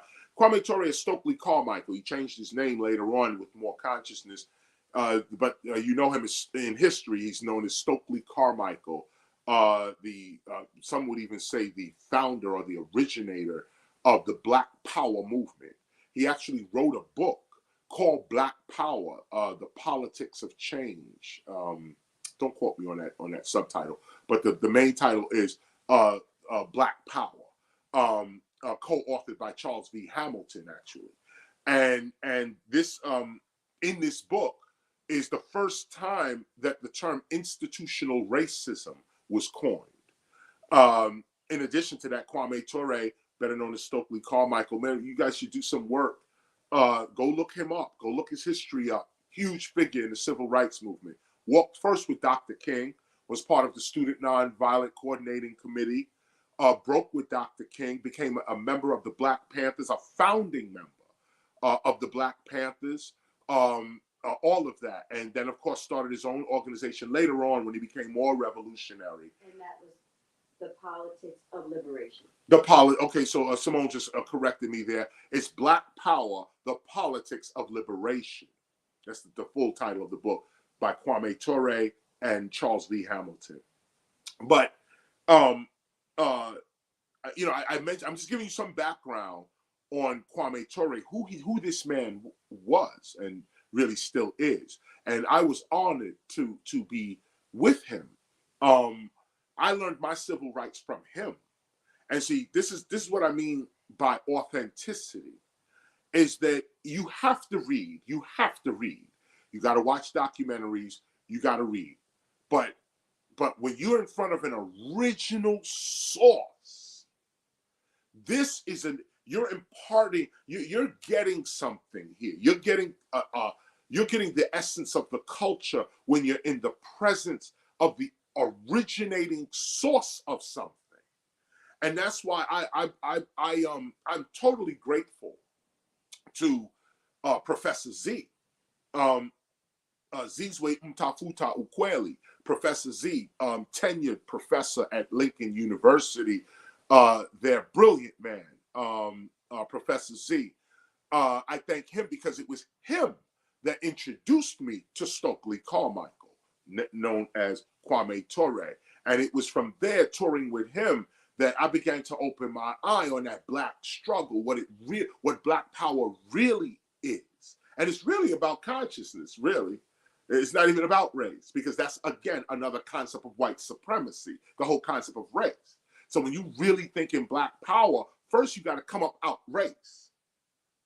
You got to come up out that and start dealing with consciousness and character and principles. This is what defines a person, for real. And so Kwame Ture taught me that. And he had his own organization called the All African People's Revolutionary Party. Shout out to them. And so this is who I'm touring with in 1991. We're doing lectures. We're running around. We're doing lectures. We're trying to open people's mind up. And this was going on in 1991. The beginning of the Gulf War, actually, too. 1991. So around 1991, while touring with the prophet Kwame Ture, my friend, Professor Z, and I began a healing program for the hip-hop community called Human Education Against Lies. Notice that, human education against lies. That's the healing. That's the healing. Heal. Similar to the Stop the Violence movement, Heal was also designed to curb violence and others and offer strategies toward the continued unity of the hip-hop community. We were joined by Kid Capri, Big Daddy Kane, Freddie Fox, LL Cool J, MC Light, Queen Latifah, Miss Melody, GSIMONE, DMC, Jam Master Jay, Salt and Pepper, Kumo D, Chuck D, Ziggy Marley, Shabba Ranks, Dougie Fresh, DJ Red Alert, Michael Stipe from REM, Billy Bragg, and motion picture video directors Fab Five Freddy, Sasha Jenkins, Jonathan Demme, and the late Ted Demme, and many others. The main point was that technology seemed to be overwhelming the concept of civilization. We noticed that more emphasis was being placed upon technological innovation than upon knowledge of one's human abilities. We called for healing and balance. Our campaign promoted the idea that before you are a race, a religion, or an occupation, you are a human being Yes, these tools are very important to the presentation and sustainment of hip-hop's activity and history in the world. But again, hip-hop in and of itself is a human skill produced by the human spirit. This we must never forget. And even though most of us are already totally dependent upon an outside technological system of some sort to live, pay bills, and eat, it is always liberating to know that hip-hop as a human skill offers some relief from mainstream technological employment dependency. Such knowledge keeps us and our keeps us and our children's children free and entrepreneurial, well grounded upon what is real. This was some of what HEAL was all about. However, as I began to really investigate the nature of my own being, of my being, and why I am who I am, and why I do what I do, I realized that I am what I am doing and being right now. I am what I'm doing and being right now. I realized that I was not just performing the artistic elements of hip hop, but that I was hip hop itself. I am hip hop. Let me look here. I am hip hop. I realized that hip hop was not over there somewhere, but that I was hip hop itself, and so was everyone else who participated in hip hop in some way. My eye was opened. 2 years later, in 1994, I began to flesh out the I am hip hop philosophy, as well as the science of rap. In the same year, Africa Bambaataa, Cool DJ Herc, Crazy Legs, Grand Wizard Theodore, Daddy-O, Mr. Wiggles, TC Islam, Teddy Ted and Special K, Kevy Kev, Harry Allen, Jacqueline Hines, DJ Kenny Parker, Hakeem Green, and X-Man, and several other artists, founders, journalists, and grassroots activists of that era all came together for the first time in hip-hop's history at the Schomburg Center for Research in Black Culture in Harlem, New York, to discuss the creation and preservation of hip-hop as a real culture. These are the facts. Harry Allen, the media assassin, stood before the conscious hip-hop community of 1994 and said, quote, I can't begin, wait a minute, before I even start this. So this is what you saw last week. When you saw Harry Allen, man, jumped up. When you saw Harry Allen jump up, he had a kufi on and so on, and he started to talk. That was Harry Allen, the media assassin. He was actually, he was actually a member of Public Enemy. You'll notice Chuck D in his rhyme says, Harry Allen, I gotta ask him, are we that tight? And then Harry makes his debut where he says, don't believe the hype. Like that. So it's on the record, don't believe the hype, that you could hear Harry Allen performing with Public Enemy. And he was a member of, he was a member of Public Enemy, but he was called the media assassin. And he wasn't really a rhymer or an MC or anything like that. But he wrote some scathing pieces back in the days. He's a poet, right? Poet and journalist. Harry Allen is no joke. Back in the days, and his contribution to hip hop is ridiculous. Okay, this is an original source. In fact, this is the first time I ever heard or began to hear of somebody wanting to make a hip hop museum. And of course, you saw the argument, if you saw it last time, where Jacqueline Hines stood up and said, I was the first to do this. And I was so proud of her for saying that. I mean, she was thug with it. She was even throwing daggers at me. At least I felt that way. I don't know, whatever. But you could see the argument. She said, no, I was first. And we put that in it. We don't know if that's true or not. But she said it. And nobody in the room refuted it either. And said, no, I was first. So we look back and we say, wait a minute, in hip hop's history, let's call the name of Jacqueline Hines, wherever she is in the world today. Let's document the fact that she did say at that meeting, she was the first one with a chartered museum for hip hop, and she wasn't supported by, obviously the people she wanted to be supported by. Let's put that into the record as well. Harry Allen then came to me and said, I want to do a museum. He didn't know her. This is unrelated. But he said, I want to do something to preserve hip hop. He was coming from a digital point of view. Now, mind you, this is the meeting was 1994. But mind you, when Heal was happening, it was 91.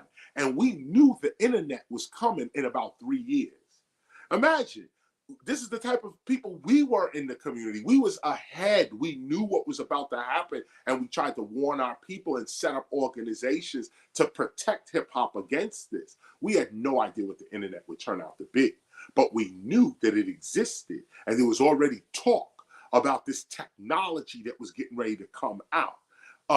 In that sense. And we was already messing with cellular phones. That was like the new thing. And they were big. These big phones we had in our ear, it was crazy, okay? The cars used to have the phone in the car. You dialed the number. It was madness. Anyway, but the point of the matter is that I want to emphasize that to be a hip-hop teacher, you have to be ahead. And a lot of the people teaching hip hop today are not ahead. They're regurgitating what already have they, like they read this book and say, let me study from the past. But not a lot of emphasis on the future. Not a lot of emphasis on what we got to do now because of the past. And as hip hop teachers, you have to be clear with that. We're looking at our future. We respect our past, no doubt, but we're more concerned with our future. So the underlying parts, those that have their gospel of hip hop, you'll notice that in this reading, there are parts that are underlined. These are the highlight parts of this book. We don't have to really highlight much in here. We might find one or two things, but these underlines are what is the highlight. And I'm going to have you highlight some of the underlines that are some of the sentences that are being underlined. And show you how to get through this right now. So let's get into it. I'm at paragraph 34. Harry Allen, the media assassin, stood before the conscious hip hop community of 1994 and said, quote, I can't begin to speak or claim to speak on behalf of hip hop and the culture, which has, notice that, and notice all of this is underlined. I can't begin to speak or claim to speak on behalf of hip hop and the culture, which has been built over these past few decades without giving respect to my predecessor, Afrika Bambaataa. And then there was an applause. Because everybody knows that Afrika Bambaataa and Zulu Nation was doing this work for 10 years before any of us.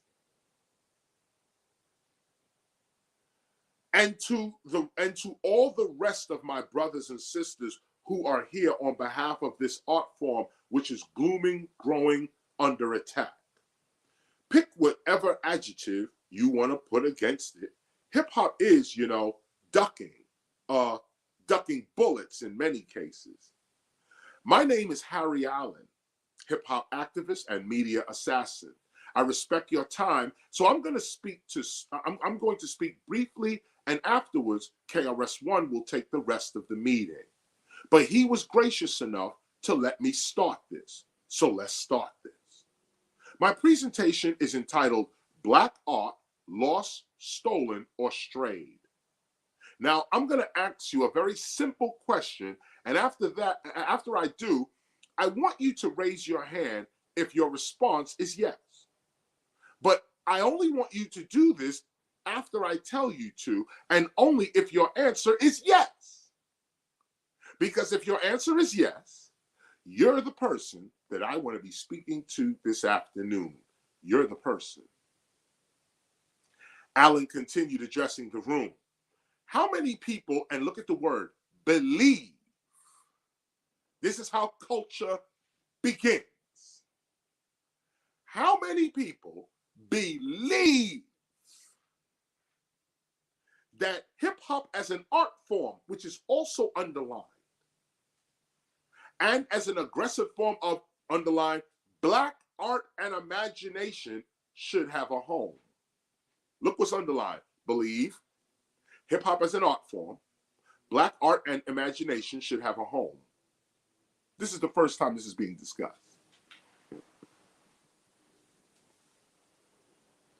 Now, don't raise your hand yet. How many people believe that there should be a place where hip-hop is archived? Underline, a place where hip-hop is archived. A place where, underline, the history is available through booklets and pamphlets, or maybe even online by computer. Now, mind you, it's 1994. The internet just came out that year. Everybody didn't even know that it even came out. We hip hop are discussing it right now. And we're saying we need to be online. The very word online was not in existence. Only those that were computer savvy, knew what was going on, and was talking that language was using words like online. Today we read it like as if it was always like that because of how we think today. But I'm trying to point out to you that this language, the way we are talking is so futuristic for the time we were in that even the people who were of this time, they could not comprehend what was going on here. And I say that respectfully. The professors, journalists, they could not comprehend what we was talking about here. This is 1994. Dudes would not start saying hip hop is a culture until after 2001. Okay? And even then, it still was like, nah, it's a music genre. And nah, it was like really around after the Gospel of Hip Hop 2009 was published. That's around that time is when people started saying, yeah, hip hop culture. And why? Because we did the work. We did the work to present hip hop like that. 20 years of rap is something we do, hip hop is something we live. 20 years of you are not just doing hip hop, you are hip hop. 20 years of I am hip hop. 20 years of lectures at the universities saying that. This is the work. And this is why we underline these specific pieces. This is the first time this is even being discussed. Harry Allen is bringing it to us right now. How many people believe that there should be a place where hip hop teaches and gets people information that they can use for hip hop and for other things in their lives? Tell me that's not the temple of hip hop. In fact, that's exactly what this is. Because again, like Simone pointed out, this is where we get our precedents from. Like other organizations just start. They say, because I'm a certain kind of rapper, or I'm a journalist, or I'm a professor, or I'm a DJ, or so I'm just going to start. And this is what I think we should be doing. So let's just do this. Because I think we should preserve hip hop like that. Or I think, and people just start. And in a lot of ways, based on who you are, you can do that. You can do that based on who you are. Because some of it, like if Grandmaster Flash wanted to say, you know what, I'm just going to start my own thing right now, and this is what it is. I'm going to teach the scholarship here, and this is what it is. That would be legitimate because he's Grandmaster Flash. Somebody else as well. Let's say you're not Grandmaster Flash. You just started now, and said, look, I want to start. Hey, better example, T.I. Okay, started out. He got a trap museum. Okay, right there, trying to preserve or bring knowledge to the style that him and others have brought into the community as well, the hip hop culture as well. Nice museum too, by the way, in Atlanta. You need to go check it out. But T.I. has a trap museum. He's legitimate. He should be able to do that.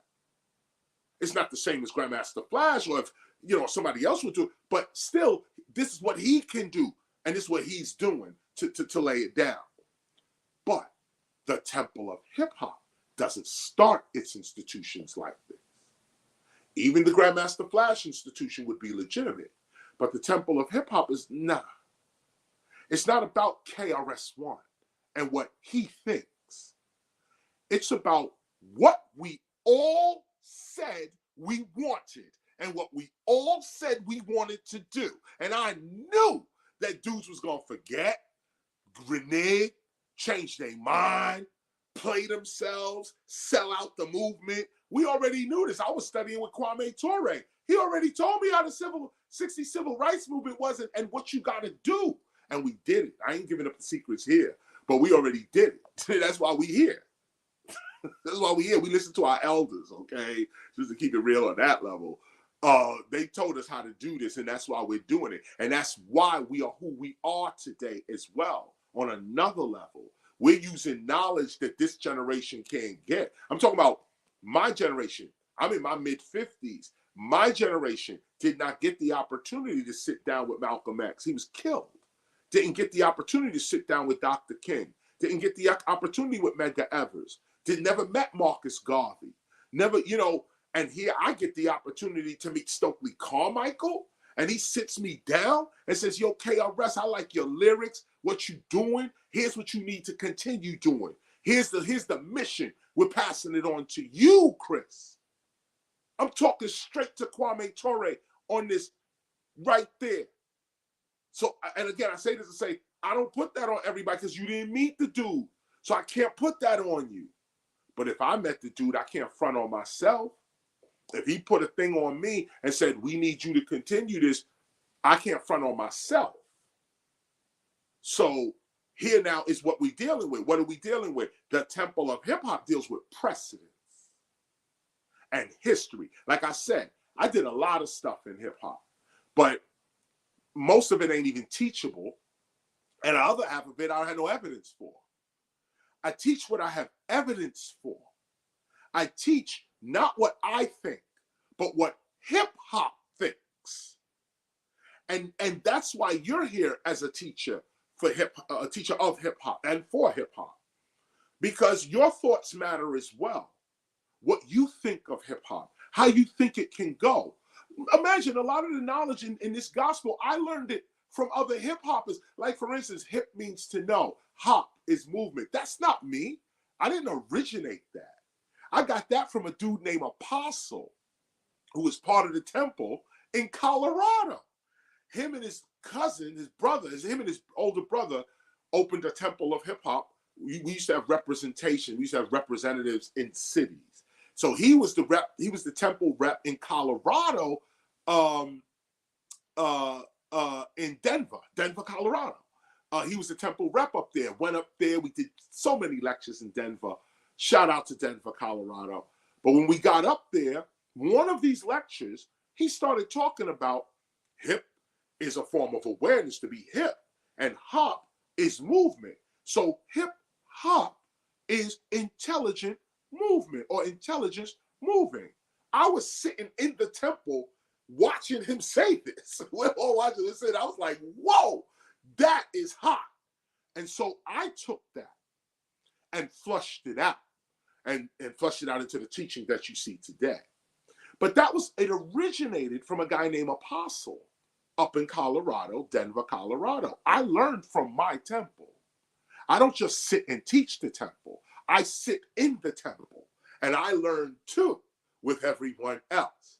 Once we have our facility, our actual building, you'll see we'll be bringing all kinds of people to speak to us, and I'll be sitting with you in the temple listening to Deepak Chopra tell us about the tinker of the thoughts.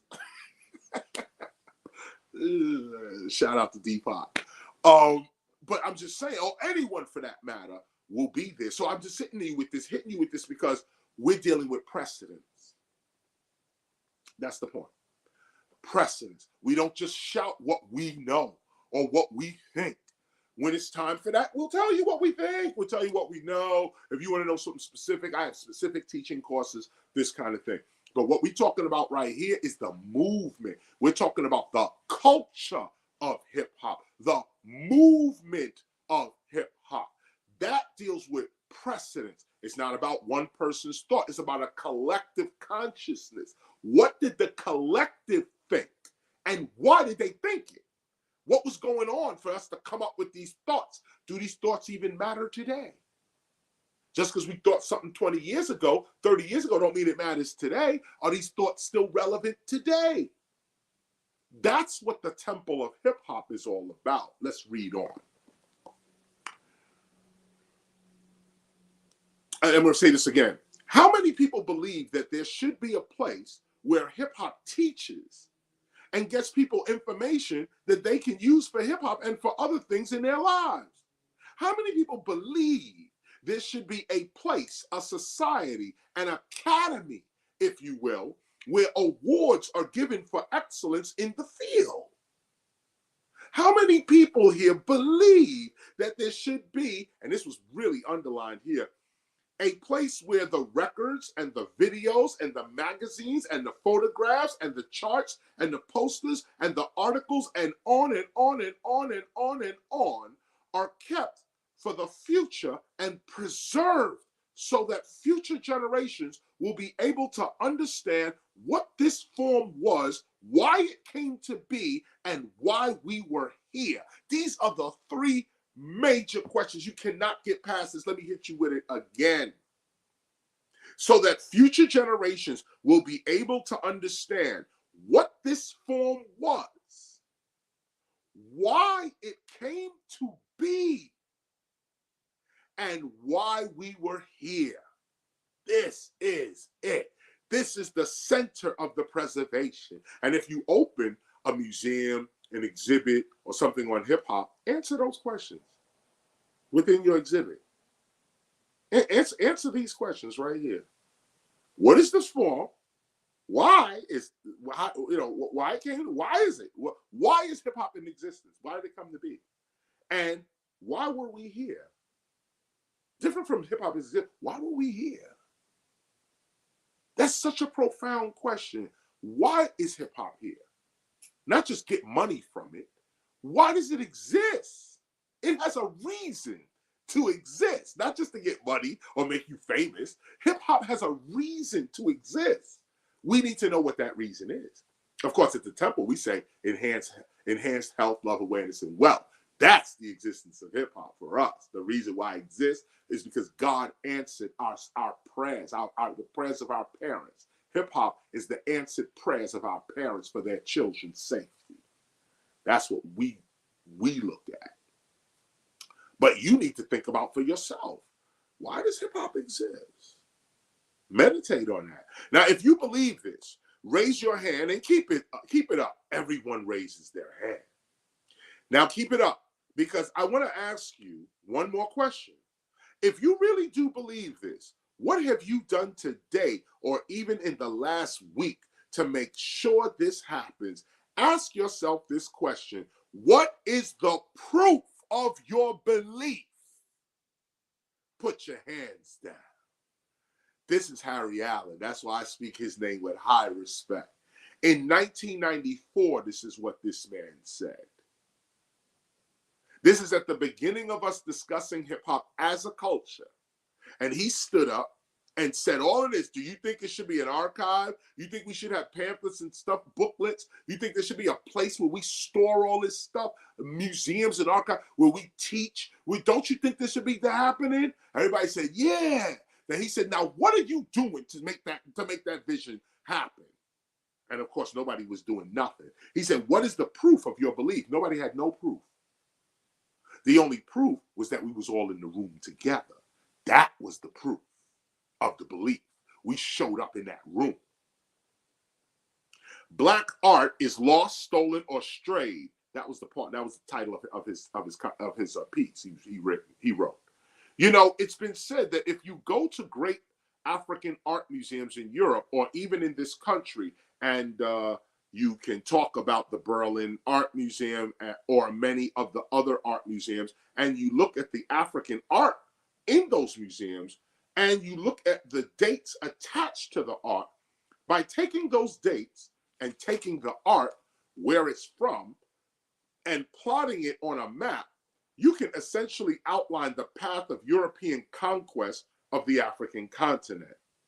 Like a flow chart, like a graph, all throughout the last century. Now, is this your fate? Is this what's going to become of you? If you're a hip hop artist, or if you're an industry professional, or if you're a person who just who's just concerned about, underline, this form that you've been made, this form that you've seen made out of nothing and turned into $1 billion business right before your very eyes in your lifetime. Is this what's gonna happen to you? This is a transcription, so it's reading the way it was said. Is this what's gonna happen to you? Is this your fate, to basically be a marker, underline, your work a marker to conquest, to the destruction of yourself? I'd like to refer to another example and read is an article that was clipped from November of 1993 in Billboard magazine. It's headlined, Library of Congress to Digitize Bernstein. Now, this appeared ironically the same day that Billboard magazine, that the Billboard rap issue appeared. Billboard did a rap issue of their magazine, where they have their celebration of hip hop and what it is and everything. I'm just going to read a few paragraphs from this article. The Library of Congress landed a musical gold mine November 8th when the estate of Leonard Bernstein decided to donate his personal and professional archives to the institution. Now the library plans to share that wealth electronically. Now, as you may know, Leonard Bernstein is an American composer. West Side Story, I guess Porgy and Bess, actually composed by George Gershwin in 1934. That was a correction. That was a correction we added to what Harry Allen was saying, because he and you can see he was just going off the top. He says American composer, West Side Story, I guess Porgy and Bess, and then we put in there actually composed by George Gershwin in 1934. A whole bunch of, very well-renowned, a whole bunch of, very well-renowned, renowned for his work, and he died last year. In essence, donates his work to the Library of Congress. Allen continued to read from the article.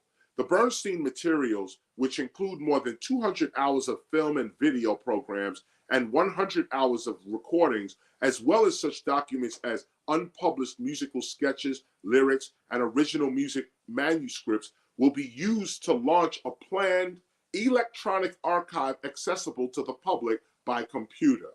Before continuing, Allen paused and commented, they're going to call this a Leonard Bernstein multimedia archive. He continued to read.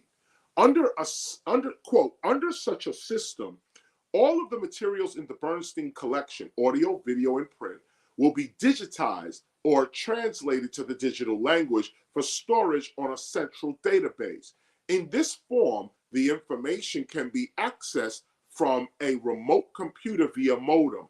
Once established, the Bernstein Multimedia Archive will serve as a model for a larger, long-range multimedia project, the library says.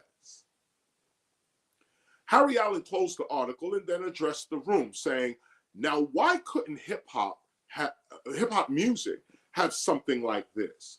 Underline, why couldn't a form that generates $1 billion in record sales alone have something like this if it wants to? Why couldn't it? Why can't $1 billion art form have anything it wants? That's the question I'm asking you today. Because, and at that very moment, the recognized father of hip hop, Cool DJ Herc, walked into the room and Harry Allen stopped speaking to acknowledge the father. The room applauded Herc's arrival as he took his seat in the meeting. Allen continued, we are now in a stage in the development of this form where unlike the situation when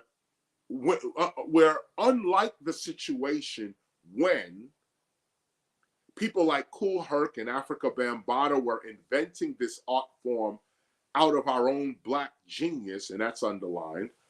We are now at a stage where there are people who are professionals in diverse areas who know things, who have information. We're at a stage where Wu-Tang Clan can make an album for almost nothing, distribute it themselves, get picked up by a major, and then generate 500,000 copies in sales. Millions and millions of dollars in revenue, underlined. But how much of that comes back to hip hop? That's the question we have to answer, I guess, or be run over, or be left as monuments to our own destruction.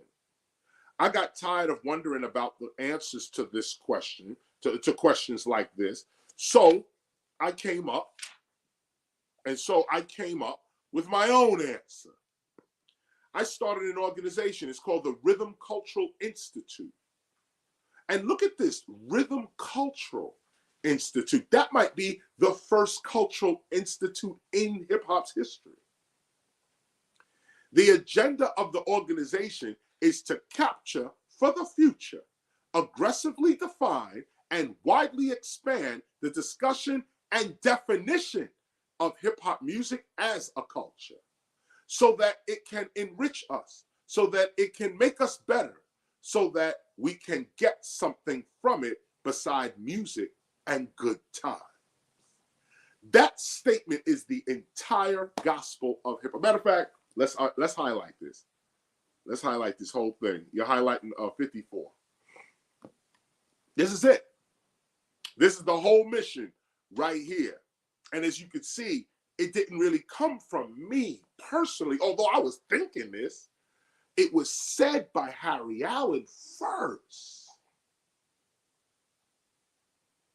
Let's read on, paragraph 55. Now, the organization is, for the most part, unknown, Rhythm Cultural Institute, which is the way I prefer it. I think it's better to let your work speak for you.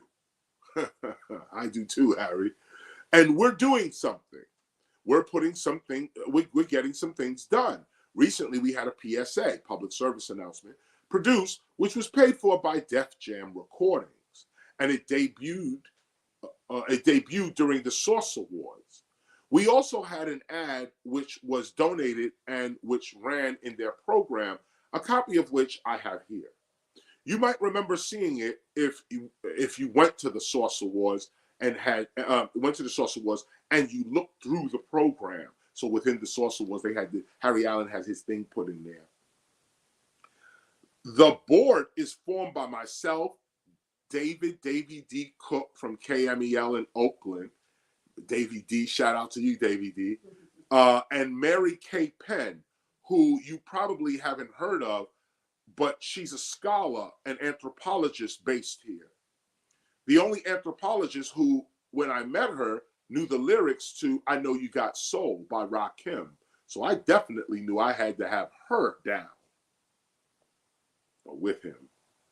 We're small, he laughs, but we're politically astute, technologically savvy, legally and contractually curious. Look at these words.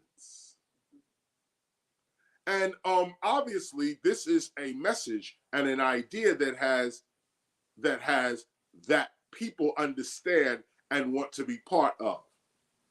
Recently, we got a grant from the New York Folklore Society on application.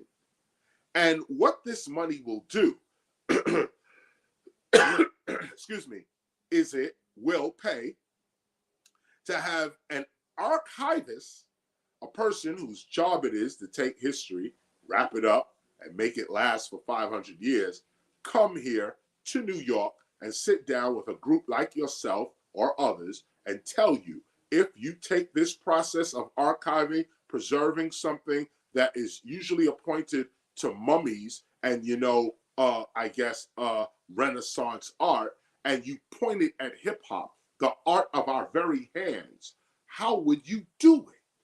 How would you make it happen? Now, what is Harry saying? He's saying that he got a grant for his Rhythm Cultural Institute to hire an archivist to tell us how to do this. Now, I just want to say that Rhythm Cultural Institute never really got off the ground, too, by the way. It happened, Harry did it, but it never really, flourished big in that way. And what was also mentioned here is that Harry said, I prefer it that way.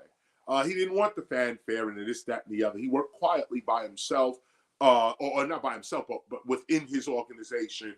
And they did some great things in terms of bringing the conversation forward. Like, all organizations are not open and big with all types of, we have a jacket and a shirt, like that's not what all organizations are about. But Harry Allen is remembered, and Rhythm Cultural Institute is remembered forever in our documentation, because these are the questions that Harry brought to us. These are not my questions. I was thinking on this level, but I wasn't articulating these questions like this. I was sitting there, like you saw in the film. I'm sitting there with everybody else, and we're sitting here like this, and Harry is hitting us with this type of a conversation about our culture. And we're sitting there taking it in. And I wrote it down, we recorded it, and I put it in our gospel, because this is what we are doing today. This is what the Temple of Hip Hop is doing today. And this is what you got to understand. We're not doing what we want to do. We're not doing like we just started an agenda, or KRS just said this is what the agenda is. That's not what we are doing. That's a dictatorship. That's not what we're doing. What we're doing here is the facts. That's it. If it happened, we're going to document it. If you said it, we're going to quote you. And that's what we're doing here. That's what this is. This is what happened. This is what was said.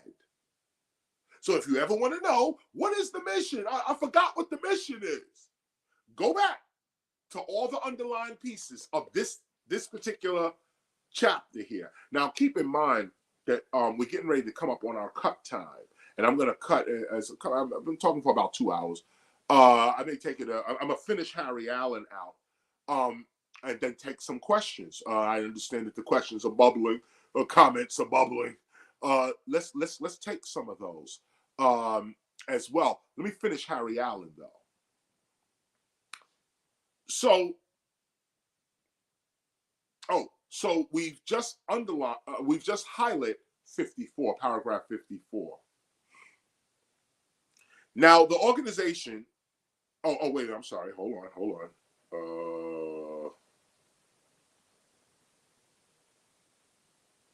Right. There's one other thing I want to say. The New York Folklore Society gave hip hop money.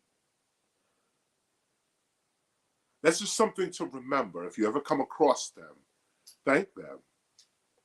Because it was documented here that Harry got a grant from them to do this.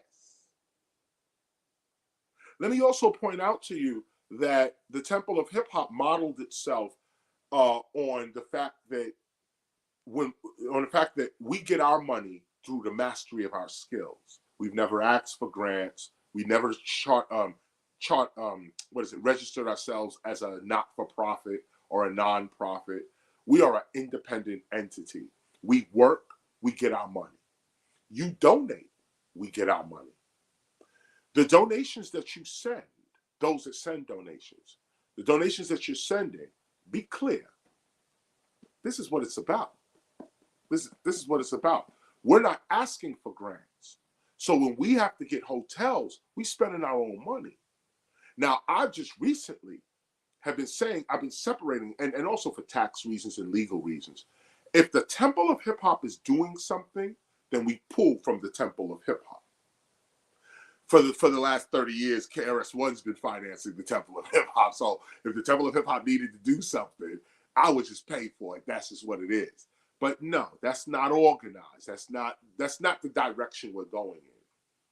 Because of your donations, we have a nice little hefty kitty. We got a little bag, okay, with the Temple of Hip Hop. And we use that bag every once in a while to to cover our expenses on behalf of the Temple of Hip Hop. Like this, for instance. This is costing us, but we don't charge the temple. Like every time we get on, we pay ourselves. We don't do that. But when it's time to get ready for tour, for instance, and we know the Temple of Hip Hop's going to be on the tour, like, you know, we know we need pamphlets, brochures, individuals like Sun One or Minister Zinaru, even GSIMONE. We're not treating them like our friends. We're treating them like official ministers of the Temple of Hip Hop and anyone else also that joins the ministry.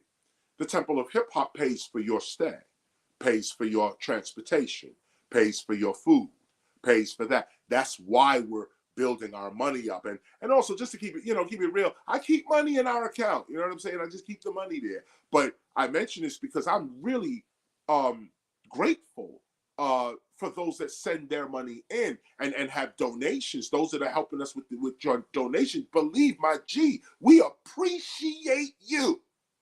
Let me say that. Thank you for sending something in.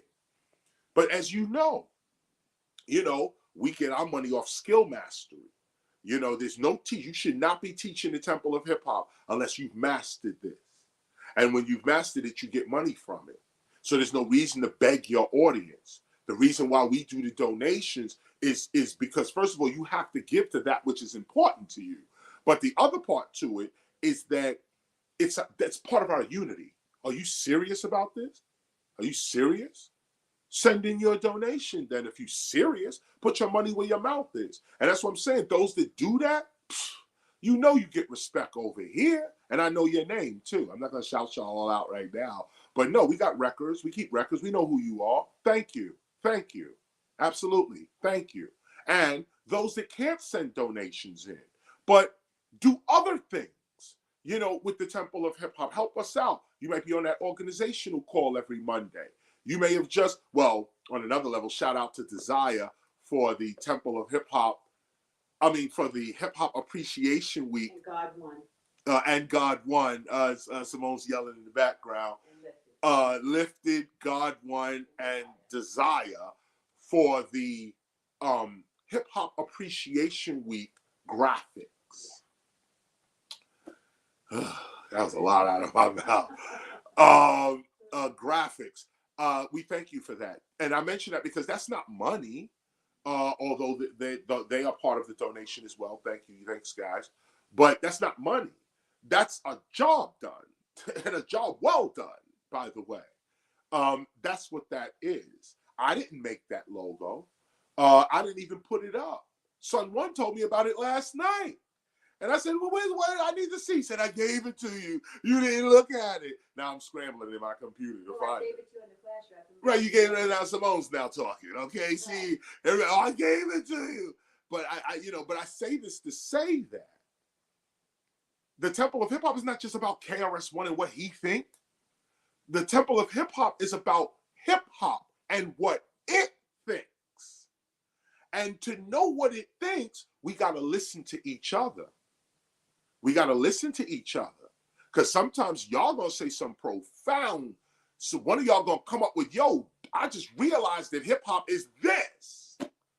And we're going to be like, yo, if you come with evidence and proof and it's irrefutable, we all have to get with it, period. It's the truth. Let's go. This adds to our body of knowledge. We're gonna adopt this as our body of knowledge and teach it and continue on. So let me get through Harry Allen.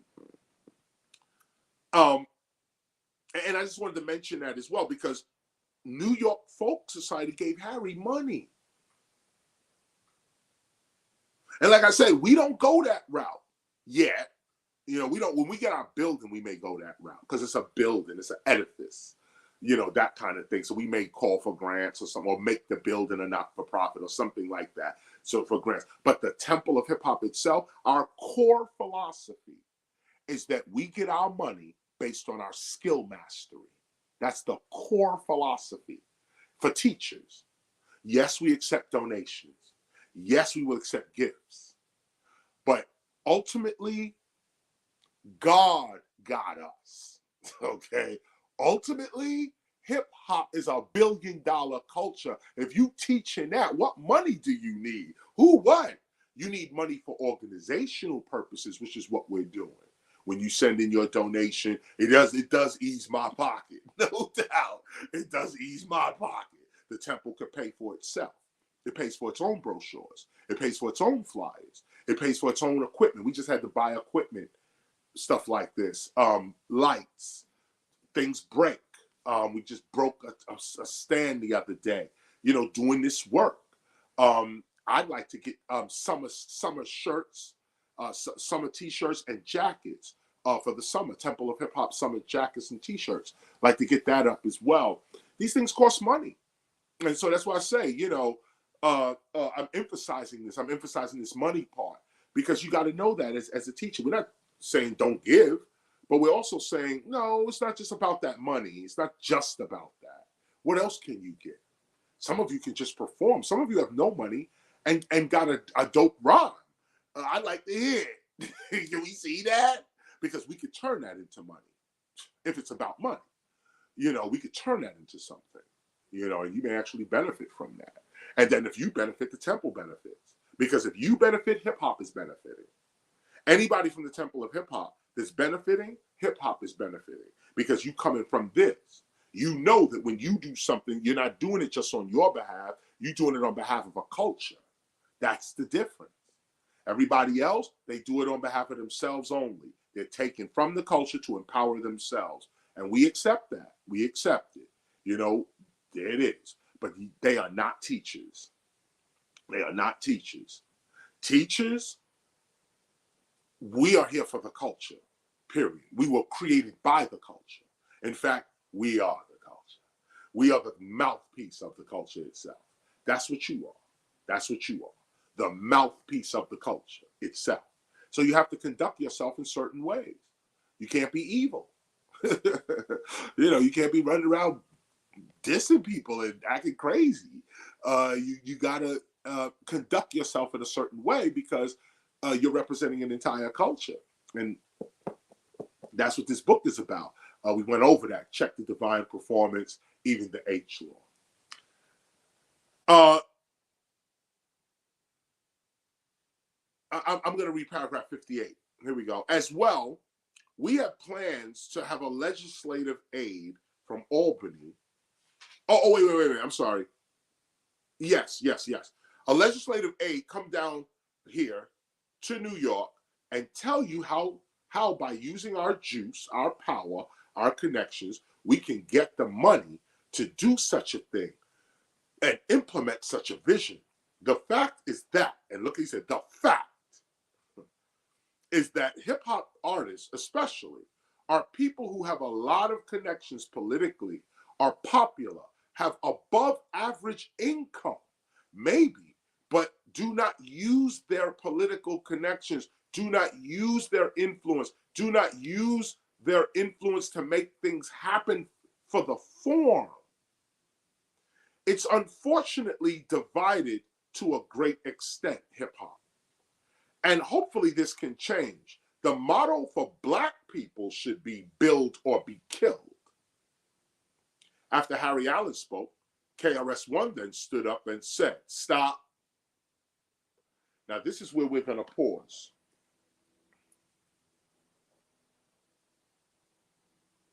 Just making a note to myself.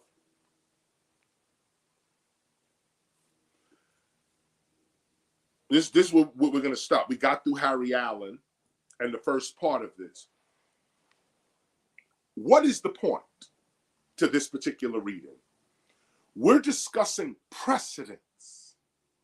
We're discussing what gives us the authority to teach hip hop culturally. We are reading this part, the 12th overstanding of the gospel of hip hop, which is called the movement, because our precedents as a temple rest here. Yes, there are other precedences that we do have, but the first time we did something was right here.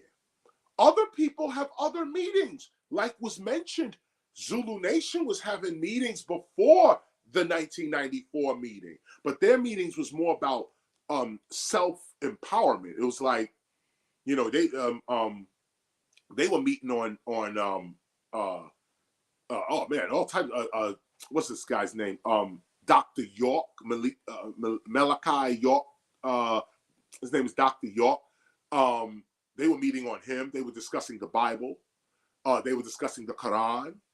And then issues on health, issues on police misconduct and the origins of the police. Zulu Nation had a thing called the Infinity Lessons, which was really Buddhism. Right thinking, right action, right eating, right speaking, this kind of thing. And this was from 74, like around 74, all the way up to like, say, 84 when we took over.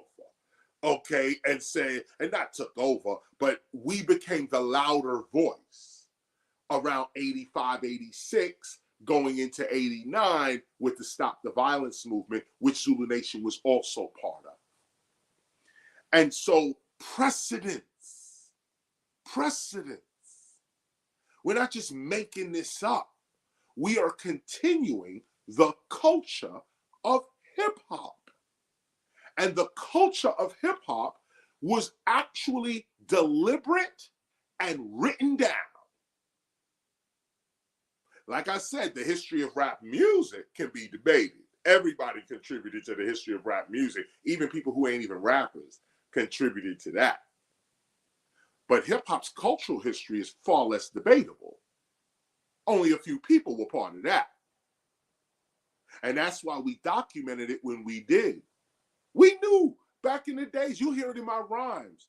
You knew back in the days, I said, in one of my rhymes, I said, crazy MCs waste their time chasing millions while KRS-ONE holds the minds of their children.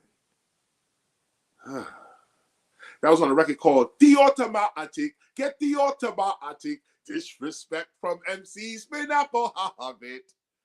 That, in that rhyme, we were talking about the future. Like y'all running around chasing money? That's it? That's all you want is money? What about these youngins growing up? But they wasn't part of this meeting when Daddy-O said that. We'll read into that next week. But Daddy-O said that it ain't even about us. It's about these shorties. What are we doing for these children that are to come after us? Everybody else was like, nah, it's me, and let me do me. We was in 1994 thinking about this moment right now. The 20-year-olds that are walking around right now. What do y'all get? And we would have already established ourselves, but there are certain people and organizations within hip hop that worked against us to sabotage the movement. So you got to think about that as well. I'm not going to call no names. When we meet, maybe if you come to the retreat and we by ourselves, I could lay out the whole thing. Dudes wasn't with it. Just because we said hip hop was a culture, everybody wasn't with it. Some dudes was like, no, I'm going to actually sabotage it. I'm going to actually try to destroy it. And they went and tried to do it. They got smacked up, but they tried. You know, they got stomped, but they tried. And there it is. But it did hold things up. It did make the hip hop community doubt itself. Think about this. Oh, what is they doing? What is Chris doing? Oh, what is that? It did add that nonsense to the culture at a time where we really needed unity and intellectual maturity. So I read this to you for the precedence. The precedence continues next week.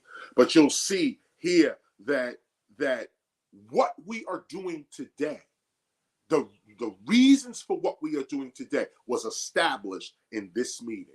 And it was already being discussed 10 years earlier.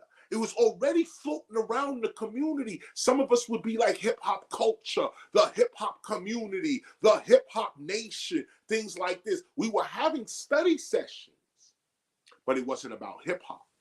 It was other things, like I said, police misconduct, other Bibles, spirituality, this kind of stuff, so on. And most of it came out of Zulu Nation. But when the Temple of Hip Hop came into play, really when the Stop the Violence movement came into play, we started looking at hip hop as a distinct community now. And we're going to do the work to make it that. We've been talking it, but now we're going to do the work to actually make it that. And that's where the Temple of Hip Hop came in 1996. We did the meetings from 91, really from 89, really to like 89 to 94. We were doing meeting here, meeting there, but 94 came and everybody came through. Then after 94, 96, we established the Temple of Hip Hop. In fact, it was 94 we had the meeting. 95, I published The Science of Rap. 96, we came with the Temple of Hip Hop. And when we came with the Temple of Hip Hop, we knew people were afraid of it, afraid of what that means, afraid of the title, afraid of what I was saying. I came right out and said in 100 years, all of the major religions are not going to matter. And I'm not dissing them at all, but I'm just citing history. Time's up. Time's up. 2,600 years. That's what all religions get, 2,600 years. The age changes every 2,600 years. Now, at 2000, the new millennium just happened. We went from the age of Pisces to the age of Aquarius. We're in the age of Aquarius. We're at the beginning of the age of Aquarius right now. This is supposed to be the enlightened time right now. And the Temple of Hip Hop recognized that for hip hop. So when 2000 came in, we did the prayers, we did the fasting, we did the meditation, and we did the documentation of our lectures, announcing we know what we're doing and we're doing it. 2001, we were at the United Nations. We know what we're doing and we're doing it. The Hopi calendar, the Mayan calendar, and some other calendars said that December 21st, 2012 was the end of the world. Remember that? There was a whole movie done called 2012. And December, what was it? I just said it. Yeah, I think it was, they just left my head now. December 21st. The 21st, right. December 21st. December 21st, 2012, the world was supposed to end.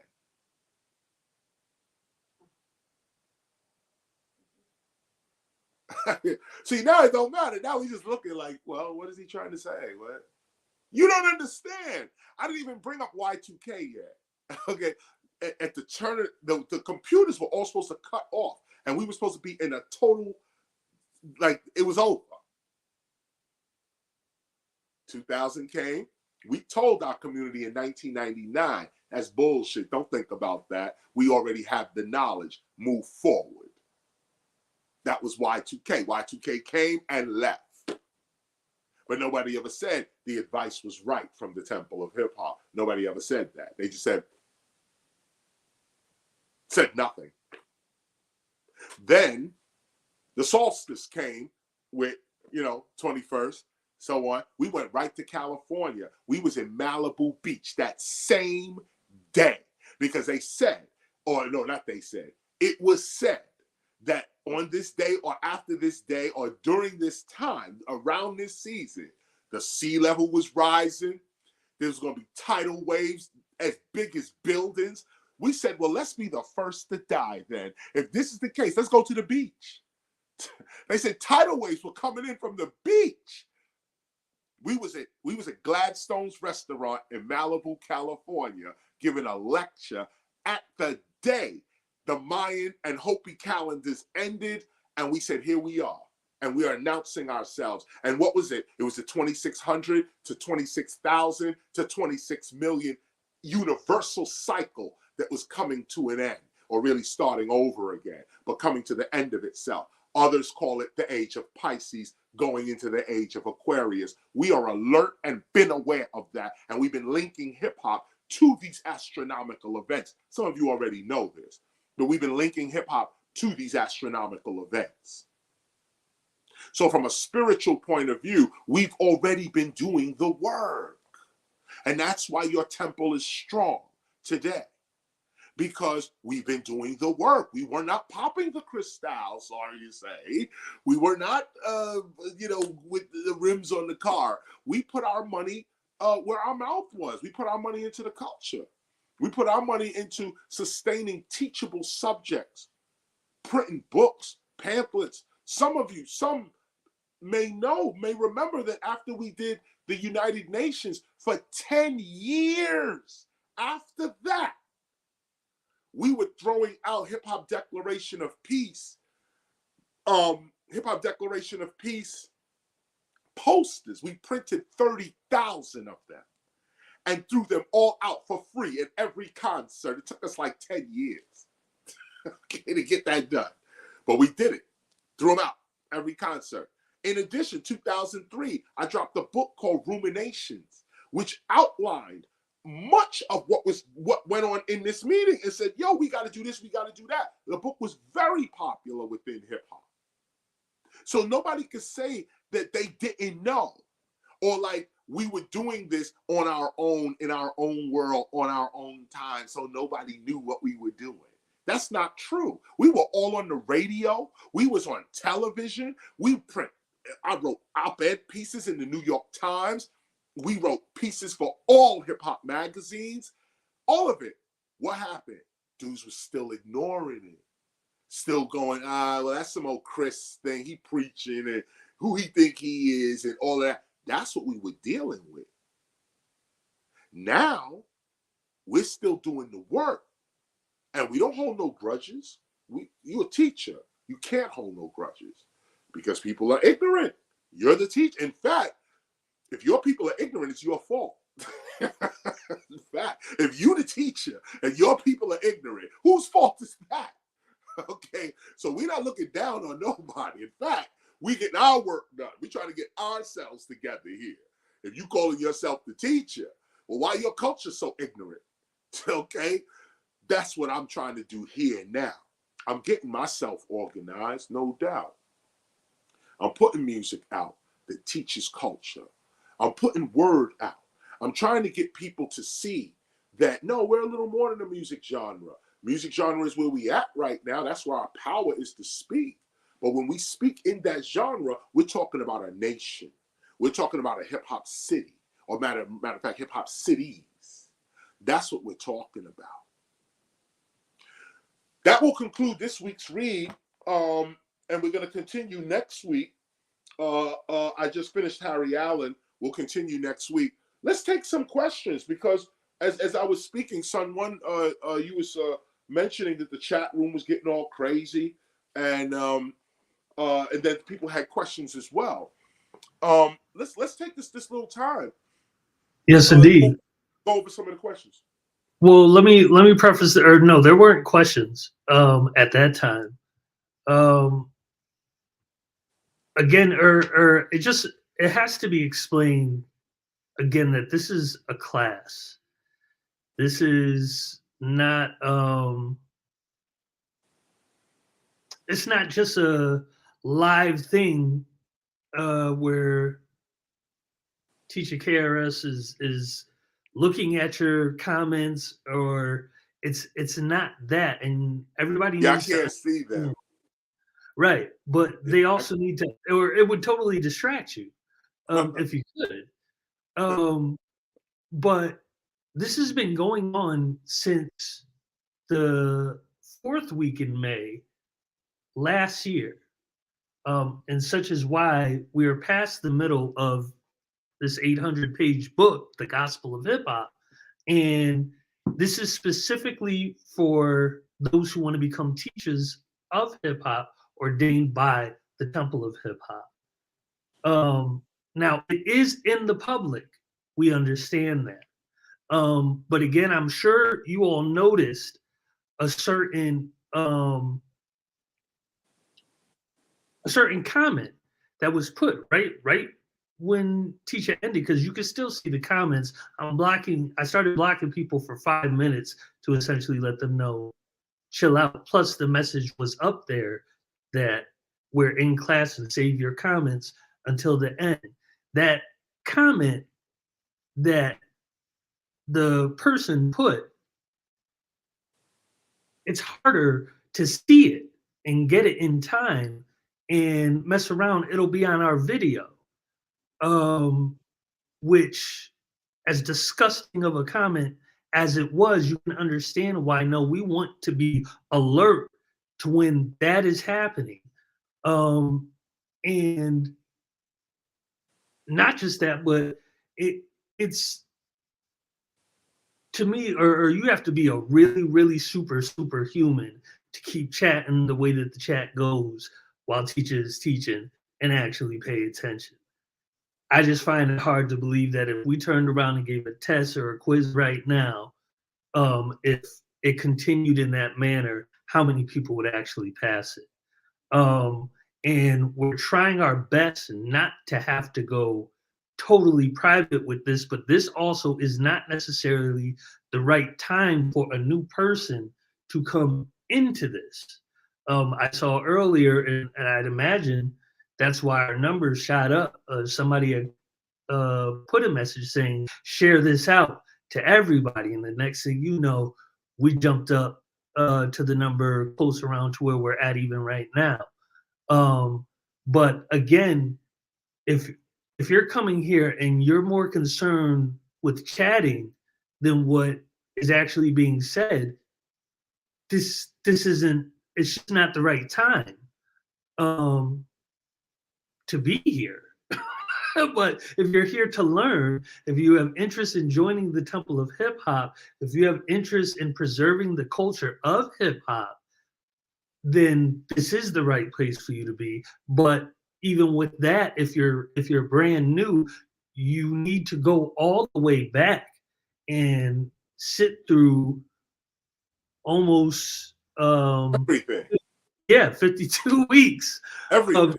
of teaching in order to catch up to what we're actually doing right now. And this isn't going to be forever. So again, I'm not trying to be mean by blocking anybody or putting anybody off. I took down the names of the people that I did block at first, but I can go back and unblock them, and we could start over next week with everybody knowing that the correct times to put in a chat. Because for one, I like to see who's here. In the beginning, when we're starting, the music is going, giving our introduction. No, people chiming in, hip hop, peace to each other. That is a wonderful thing. But once the lesson gets started, that's the time when, okay, if anything, or you really should be too busy either following along in your gospel of hip hop or taking notes. And you all should realize also that I'm taking the class too.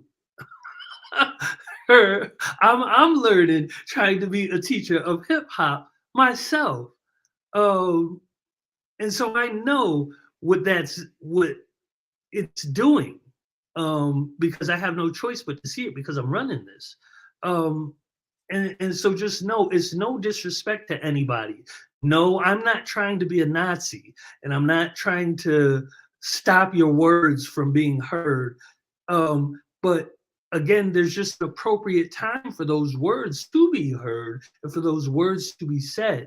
And right now, we have a question and answer section that you have directly with our teacher. And so we'll get to that. I'd imagine you guys understand. And again, you have to know from seeing the comments that were put up that that is a good reason why everybody else should stop it. Anybody like that coming into our session that we're having should be noticed and blocked and deleted immediately and not allowed to cause any disturbances. Okay, so with that, also I'll add and say that this is how secret societies was started, for this very reason right here. Sometimes we like to think the Illuminati or Freemasons or so on, they're secret because they're doing some secret craziness behind closed doors. But when you really study and do the work, you realize that this is what organizations also have to go through, where if you do a public forum like this, you mentioned something very interesting just now, Sun One, which was now that we're about 52 weeks in, now that we're almost 3/4 into the gospel of hip hop, we might want to be private now. Because what difference does it make if you come into the session now? You have to go back and get everything that you missed in order for you to truly understand what has been taught here. So there is, I might want to take a vote within the Temple of Hip Hop. Should this become private or should we remain public? This might be a vote that we take within the Temple of Hip Hop. I'm going to think it through. Simone's here thinking as well, giving it to you as well. Throw it over to Minister Sun One, Minister Zinaru as well. Let us think on this real quick, because we don't want these lessons to be distracted by people who are coming in and really just don't know. You don't know our protocol. You heard it was KRS, so you just came through like that. But people do not realize that we've been doing this now for several years, and the people who are on the call with us have been with us for those years, studying, seriously looking to become teachers of hip hop themselves. And like I said, at the end of this course, a test will be given. And I'm not sure if anybody's even going to pass it. You know what I'm saying? I'm not sure about that, because the test is brutal. But I'm not sure. But if you're paying attention, you're getting the jewels now. You're getting what it is now. So again, there should be a vote. I think we're going to discuss it further. I'm not going to say we should do this now. We should discuss it further, but I'm throwing it out to Temple members while we're talking on this. You want to chat about something? Chat about this. Should this forum be now become private? Because if you haven't studied with us and you just coming in, really it is entertainment for you. Really it is. Or you might be able to catch up. Every lesson yields a jewel in and of itself. So if you just tuning in with us and you're just getting that jewel in and of yourself, and you're just looking at it like that, then yeah, you could get something. But you're not going to be a hip hop teacher, which is the point to this course. And so should this be private? That's the first part. You coming in late now and just getting involved. Go back, study everything, and try to catch up. Or the other side to it is, but we're always going to get, as long as we're public, we're always going to get somebody who don't know and don't understand. We may even get a few people trying to sabotage what's going on. That's the public. That's the public. Unfortunately, that's the public. Now, should we continue to desecrate our temple in the public? My first reaction would be that for this class, maybe the class should go private, but there should still be a hip hop service for hip hoppers. That's not necessarily, or like you said, take a paragraph and actually give a service. Right. You definitely do that. And have it that way. But yeah, that's just my opinion. Take it in. We'll take it in. You see, well, the only response to that, I'm thinking off the top of my head, the only response to that, I would say, is that our purpose here is to organize our teachers. Mm-hmm. Our purpose here is to make temple members aware of what the Temple of Hip Hop is. We're also teaching hip hop, but from our perspective. So again, the question then it comes in, what it is that I don't have a reason, and I say this respectfully, I don't have a reason to do every Sunday. I don't have a reason to do that. The only reason I have to do this is to read the gospel through and explain every sentence of it. That's why I'm doing this. Now, the every Sunday, you noticed before, Zinaru, Zinaru know, I said before, I don't do this. Zinaru used to do this, and then you, Sun One, did this with the temple calls, and you guys were jumping on and doing your thing, doing your thing. And for a couple of years, y'all were doing it before me, and I wasn't even doing it because I don't really do this. Right. Now, I don't appear like this. I'm not gonna say it, but I'm just saying, I'm not that dude. I'm from Brooklyn, okay? Bronx, raised in the Bronx, born in Brooklyn, educated in Harlem. This shit here, okay. I'm here because it's a forum. It gets the word out. It's convenient. This is what it is. But I would always prefer that you come to me and we all learn together face to face in our physical spaces. That's why we want to hold these retreats. That's why we mention apprenticeship on tours. That's why we do that. So that we can get that. But I don't have a reason to give a sermon every Sunday. I have no reason to do that. That's entertainment. You know what I'm saying? Because those who are serious about, and let me say, this is not to say that somebody else with the temple can give the Sundays. You can give the Sundays. One of our ministers can give the Sundays. No doubt. We got some hardcore lectures. But again, I mentioned that too. If it's just about entertainment, then you only want to see KRS-ONE up here talking and this, that, and the other. You're not interested in the ministry. You're not interested in the archive, the school, or the society. You're just here for the entertainment. And by the way, that's cool too. But it's not me. That's not why I'm here. Right. Well, I would hope that the sermon wouldn't necessarily be just for entertainment, but for people to build themselves up, because But that's the problem. You would do that here now. If that was your character, then I'm here to build myself up. Then your Sunday's happening for you right now. Another Sunday is us going, like you said, pull something out the gospel, and we teach on this right here. That's cool. I can't say nothing against that. But as you know, when we teach the gospel in the way in which we teach it, it's up to date and it's real life. Some things we teach it and then we see it. Sometimes our gospel, the day we read a certain thing, it's going on in the world.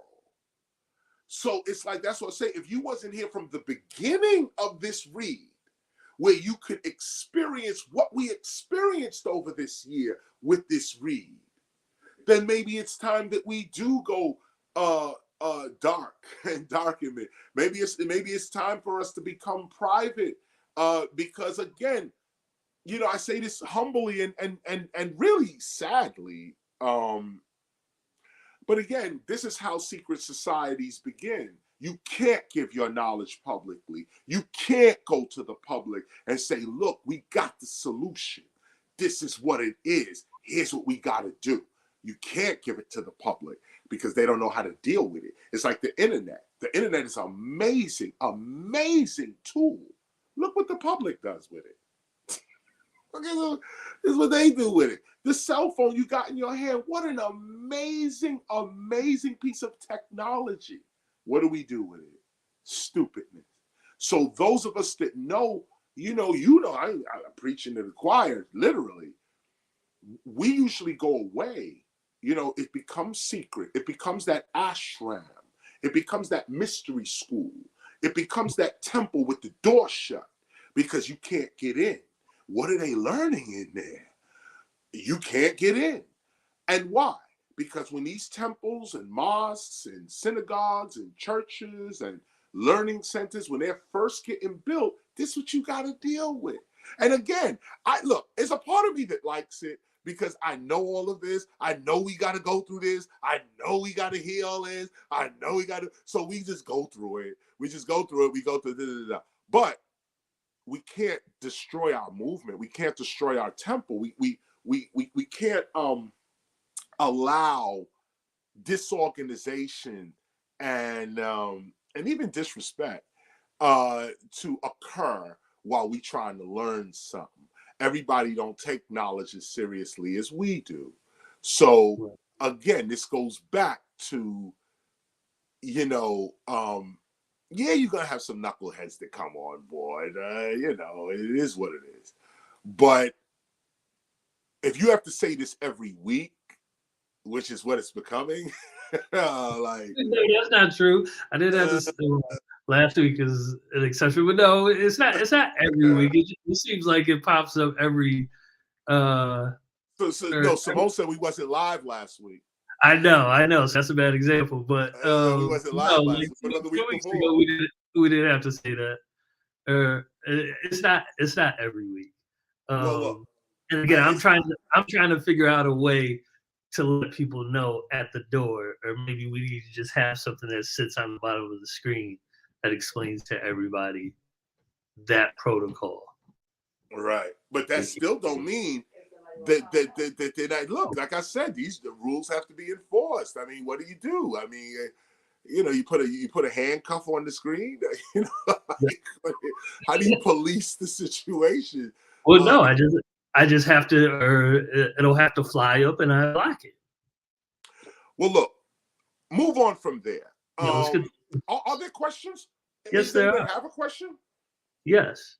The first one is from Lifted. Can you speak about the books released as a part of the Stop the Violence and Heal movements? The books that were supposed to be released as a result of the Stop the Violence and Human Education Against Lies movements, there were 2 books. One was the Stop the Violence book. That book did get printed. But again, the money from the Stop the Violence movement went to the National Urban League. Now, I'm not going to dwell on that too hard here, but I wasn't with it. I was with the donation going to the Urban League. That is a legitimate donation. But I was the one who brought up, when we were discussing where this money should go, I said, let's buy land with that money. But again, in 1989, nobody was even thinking about this in that sense. So I got woofed down, and the better thing, you know, not the better, the politically correct thing to do was to just give the money to the NAACP or the National Urban League or some foundation, and that's the you know, the politically correct way to handle a large sum of money generated from a project. So the first part of your question is that the Stop the Violence movement did produce a book. Nelson George actually wrote the book, and it was a great book. It's a collector's item. It's out. You can get it. It's somewhere around. I've seen it. I might have a copy somewhere in my storage somewhere. But the book was made, but it wasn't popular. It wasn't promoted. It wasn't any of this. But it exists. It's out. It's somewhere. It's called the Stop the Violence, and it goes through the book and everything. It goes through the movement. Now, the other book, Human Education Against Lies, we were supposed to raise money with Human Education Against Lies, and then take that money and put into the making of a book that would, basically deal with human education against lies. It would deal with issues like, what is race? What is human? What is civilization? These kinds of questions. A book on that. What happened was that really the gospel of hip hop became that book, because me and Zizwe sat down and we wrote a book called Human Education Against Lies. And we sat down, we wrote this book. But it was very controversial. Like I said, we're explaining race. We're explaining critical race theory. You know, we're going through that. And this was way back. This is 91. Okay, we put this book together. The book was too controversial, at least for the time. Now it's nothing. And matter of fact, if I dig deep, I could probably find a copy of it for you. But me and Z put this book together, talking about the need for real education, not this fake stuff that just sends you into the job market, but a real education. We were talking about the structure of society. What is real civilization? What is race? What is ethnicity? Why do people group up like this? What is that? and we really couldn't get the book published. We couldn't get it out, and we would have had. And then in '91, there was no desktop publishing. There was no Book Baby. You know, you couldn't just go somewhere and press. You had to go to a publisher. Same thing with music, with the music industry. You couldn't just press vinyl. You had to know a pressing plant and have an account with them. Record companies were the only ones pressing vinyl. Later on, some of us, people like myself, GSIMONE, we got our accounts with pressing companies and started pressing. But that's a different story. But the point is that the means we have today to press books, we didn't have back then. And on top of that, the book we made was too controversial to put out. In addition to that, the HEAL movement, unlike the Stop the Violence movement, didn't make any money. Nothing came back. It didn't make $600,000. In fact, it was in debt.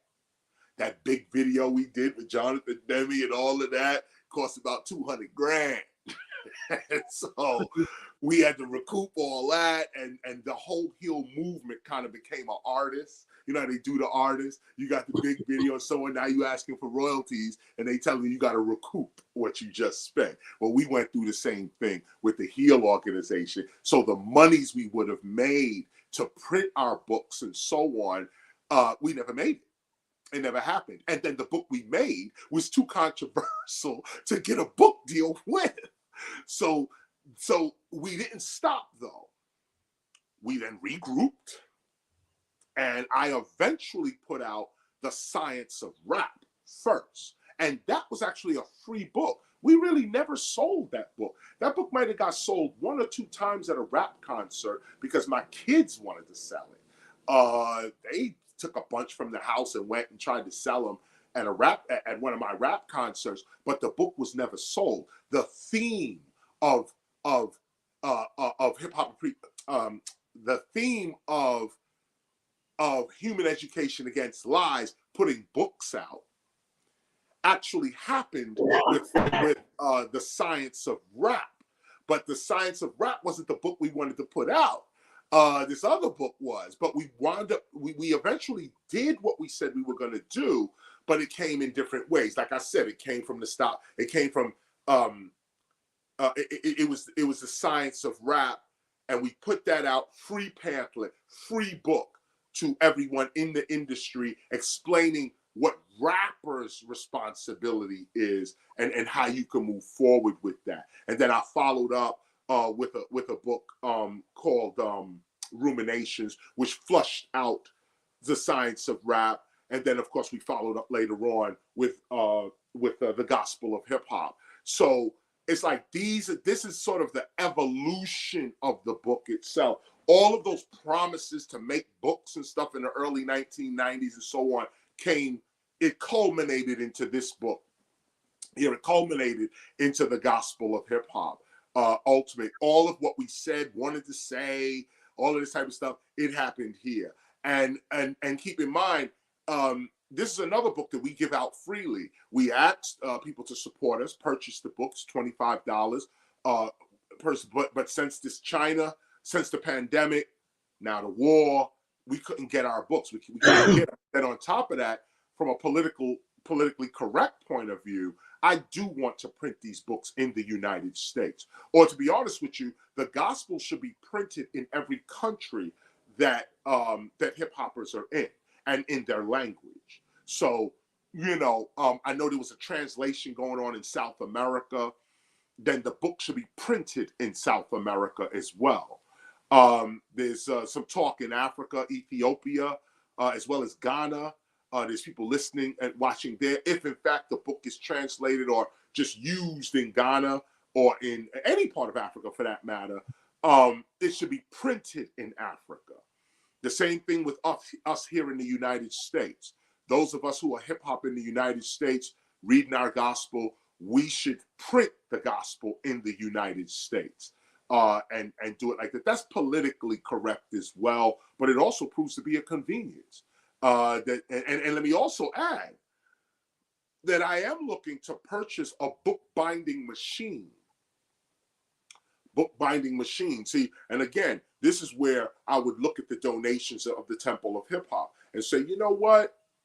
let's fortify a temple like this. Let's go ahead and buy that bookbinding machine, which may be, 10 grand, 15 grand to go buy a bookbinding machine, something that could make your books. And so we could make our own books.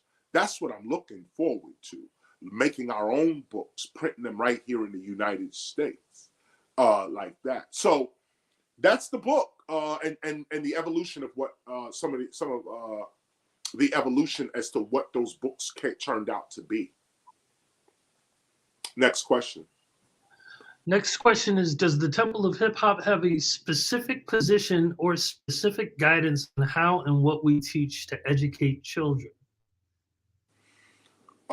Not a specific thing, although the gospel of hip hop can be taught to children, especially the definitions, where you could break down breaking, MCing, graffiti art, DJing, beatboxing, and then also have a visual for children. They love that.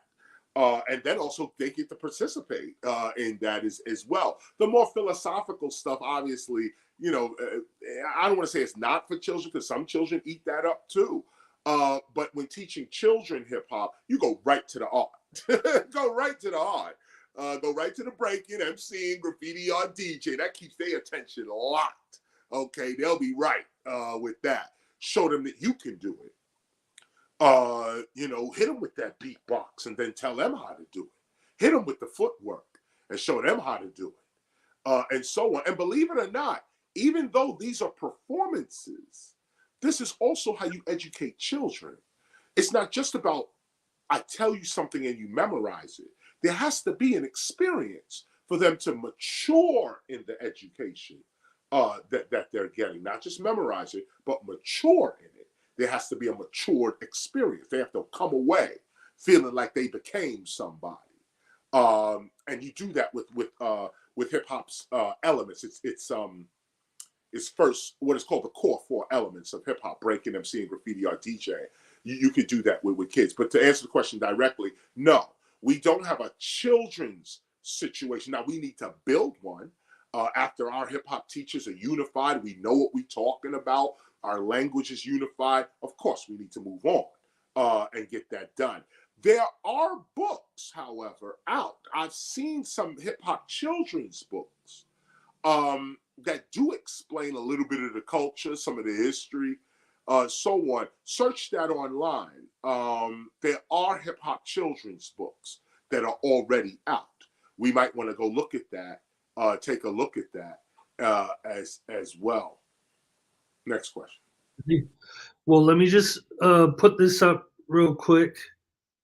For those who are planning on joining us in Atlanta for Hip Hop Appreciation Week, please send your information to that email at the bottom of the screen. And we will be setting up a meeting for those who wish to attend, in which we can answer all questions pertaining to that week. So please do that, and now I'll get back to another question. Can white people be a part of the temple? And if so, what can I do for the movement? No, white people are excluded from the temple. Oh man, that's a crazy question, though. Well, look, no, of course. I don't even know how to deal with that. Let me start with our teachings. The point here is that before you are a race, a religion, or an occupation, you are a human being. Now that we just went over with the HEAL organization as one of our precedents, one of the precedents of our actual movement is that we don't recognize race. That's the point. We don't recognize race. Now that's not to say that we don't acknowledge the socio-political significance of race. We're not stupid. People call themselves black. People call themselves white. People call themselves red, or brown. People call themselves these things. To navigate yourself in this type of society, you have to recognize you're a white man, white woman. I'm a black man, black woman. this one's Latino. This is the society in which we live within. So, of course, we speak in these ways. You'll notice throughout the entire Temple of Hip Hop, I'm always talking about black folk, always bigging up black folk, talking about Africa, all of this type of stuff. But the deeper part of our lessons, it ain't got nothing to do with Africa. It ain't got nothing to do with black. It has to do with breaking, MCing, graffiti art, DJing, beatboxing, street fashion, street language, street knowledge, and street entrepreneurialism. Those are our races. Those are the races. Breaking is your group within hip hop. MCing is your group. DJing is your group, not white or even religious wise. You know, Christian, Muslim, Hindu, Buddhist, whatever. No, we don't recognize that either. Now, of course, we live in a multi-religious society and so on, and we're not trying to disrespect nobody's faith. But when you come here to hip hop, God is talking directly to us too. We have direct access to God as a culture. We exist because of God. So from a spiritual point of view as well, of course, white people are part of this. Of course. Because you're not white, you're hip hop. And this is the difference. This is what's going to heal us. Because this black-white thing and all these other colors and all this other stuff, this is what the problem is.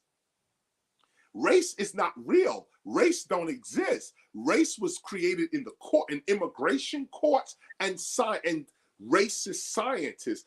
They created race. But race never existed. What unites people is interest and character, of course. But interest and character, this is what unites people.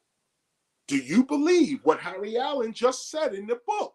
Do you believe that hip hop should be preserved? It should have a home, that it should have a place to learn of it, that our children should have a heritage because of it? If you believe that, then you part of our situation. You part of the Temple of Hip Hop. You don't even have to have a gospel of hip hop to be part of the Temple of Hip Hop. If you just believe that, just say, you know what, I think hip hop is a culture, and I think we could do a lot better than what the world is dealing with right now. If we, white people, we, black people, we, Asians, we, Persian, so on, we, Latino, indigenous cultures, Native American, everybody who participate in hip hop, if we say we are going to unite, and show the world what unity is and what real civilization is based on principles, we'll change the whole world. We'll change the whole world. The world will have a model to look at as to what a civilization looks like. Because right now, no one knows what civilization looks like. We're going with technology and saying because we have cell phones and satellite that we're civilized. But that's not the case. Technology is the science of mechanical and industrial arts. It's not civilization. Technology is tool making. Civilization is an advanced stage in a social development. When human beings interact with each other in advanced ways, they create civilization. Cooperation creates civilization, not competition. So our aim with the Temple of Hip Hop is to take all these white folk, all these black folk, all these brown folk, yellow folk, red folk, and say, listen, let's be a love folk. Let's be a health, love, awareness, and wealth folk, not a black, white, red, and yellow folk. That don't exist. What exists is my love for you, your love for me. Me concerned with your health, you concerned with my health. You concerned with my awareness of things, I'm concerned with your awareness. You concerned with my wealth and well-being, I'm concerned with your wealth and well-being. That's community. One for all for one. We are here together. So to answer your question directly, yes! White people are invited into the Temple of Hip Hop. But you're not white. That's the problem. To see yourself as well. Whiteness leaves when you come in here. Now, let me go a little deeper with this, too. I just thought about this. Let me go a little deeper with this. Now, there's a deeper piece that has to deal with karma, if you're into that. Or just, let's just say justice, okay? Karma and justice. Now, look at this. The American society, right? Or should I say, yeah, American society is split on this issue. White folks owned slaves and black folks were slaves. Now, of course, that's not true. All white people didn't own slaves and all black people were not slaves. Okay. But this is the motif, okay, that the American society lives with. So white folk get guilty and they say, this is horrible. What our ancestors did is horrible. And here now at the Temple of Hip Hop, we engage it in this way. And we say, look what God has done to us both. Look what God has done to us both. We black people, we are the gods. Period. There's evidence, there's proof you can go to anywhere in the world you want to go. Black people are the gods. And not all black people, those that have the divine character. But that character first was on a dark-skinned person somewhere in antiquity. We are the gods. Now, how is that proven? The average man, which was proven, the average man and woman, when enslaved, couldn't take it. In fact, there's a famous saying by a Spanish, clergyman, priest, who said that the Native American, the Native American people that they were enslaving, enslaved the Native Americans, couldn't do the work. That they were dying like flies. White Europeans who were in America as slaves couldn't do the work either, dying from disease and flies. Dying from disease and flies, but dying like flies. They brought the African in. Dude built the whole country. We are the gods. This is hip hop. First, recognize the truth. And not truth because I say it. Not truth because we believe this. Let's look at the facts. Let's look at the history. Let's look at the evidence. The evidence is we have survived genocide at the hands of not only white people, all people participated in Black African genocide. All people, including Africans. Everybody. The gods, though, prove their existence. How? We still here. It's called immortality. All gods are immortal. But they show you on TV immortality to be, oh, you never die. Nah, gods always die because we don't want to be here. So we got a whole nother place to go, okay? But the point is that immortality is not you never die, like everlasting life. They call it that in the Christian doctrines, everlasting life. That doesn't mean living forever. That's not even how it was meant in the Greek. Everlasting life means healing. That when you're hit, you have everlasting life. You heal quickly. When you have a loss, you recover quickly. That's everlasting life. That's immortality, that you cannot be stopped. You cannot be hindered. Your mission is divine. So you cannot be stopped. In fact, any oppression coming to a God is only a test for the God's strength. So once you recognize that Black people are a divine people, then you don't have to feel guilty for slavery no more. You could say, we actually did y'all a favor. Actually did y'all a nice favor with that slavery. Now, of course, you know I'm bugging, but I'm not. Take it deeper. Only if you're not God, then slavery is a crime against your humanity. But if you God, slavery only proves your divinity. What are you serious about? Are you serious about you as a man or a woman and I was enslaved and I'm never going to forgive these white folk and this, that? If that's you, then fine, that's you. There's real history and precedence on that.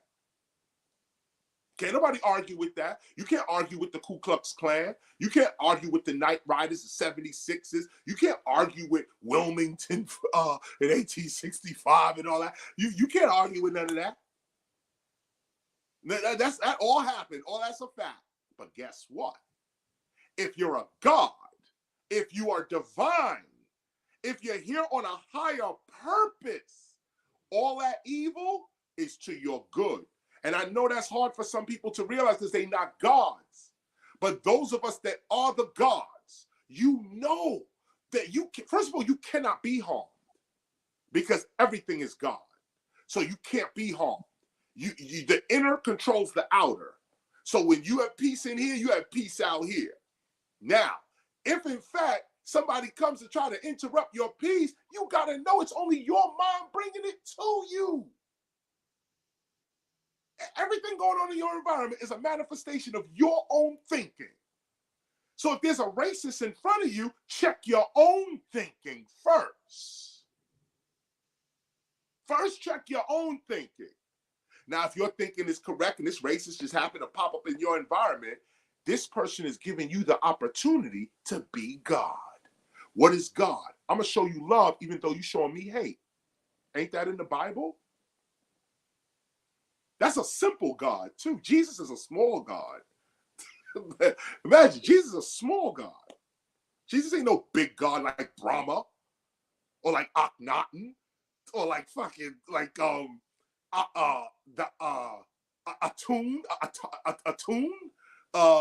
know what I'm thinking of is the Atun, the Aten, and the Amun.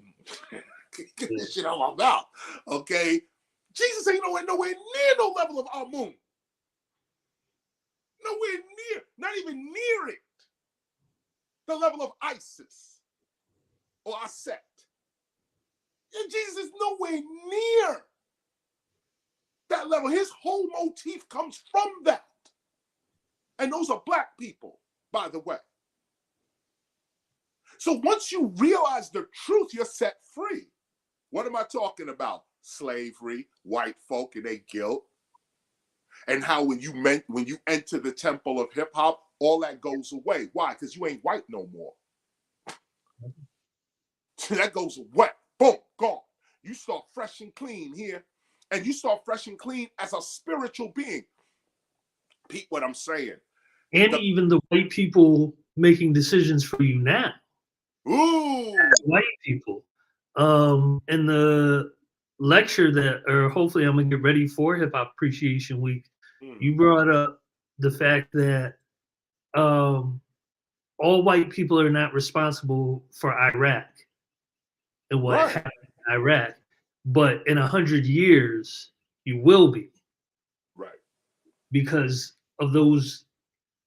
You can't say or you see who it was. It's like, no, there's a white man who gave the order to go and invade Iraq. Black people. Right. And so it ends up falling on you, or it's the same situation. Then you come to this earth or reborn, and now they're saying that you did this, but yourself here in this present, no, it wasn't you who did it. It was the government and their decisions. So again, right, or you might get that race off of you. That's the beginning. That's the beginning right there. Get that race off you because it's an illusion and it don't make no sense. You know, you just made me think of this. I was going to mention it before you flushed it out for me. Temples and churches and synagogues and mosques are places that you go to cleanse your soul.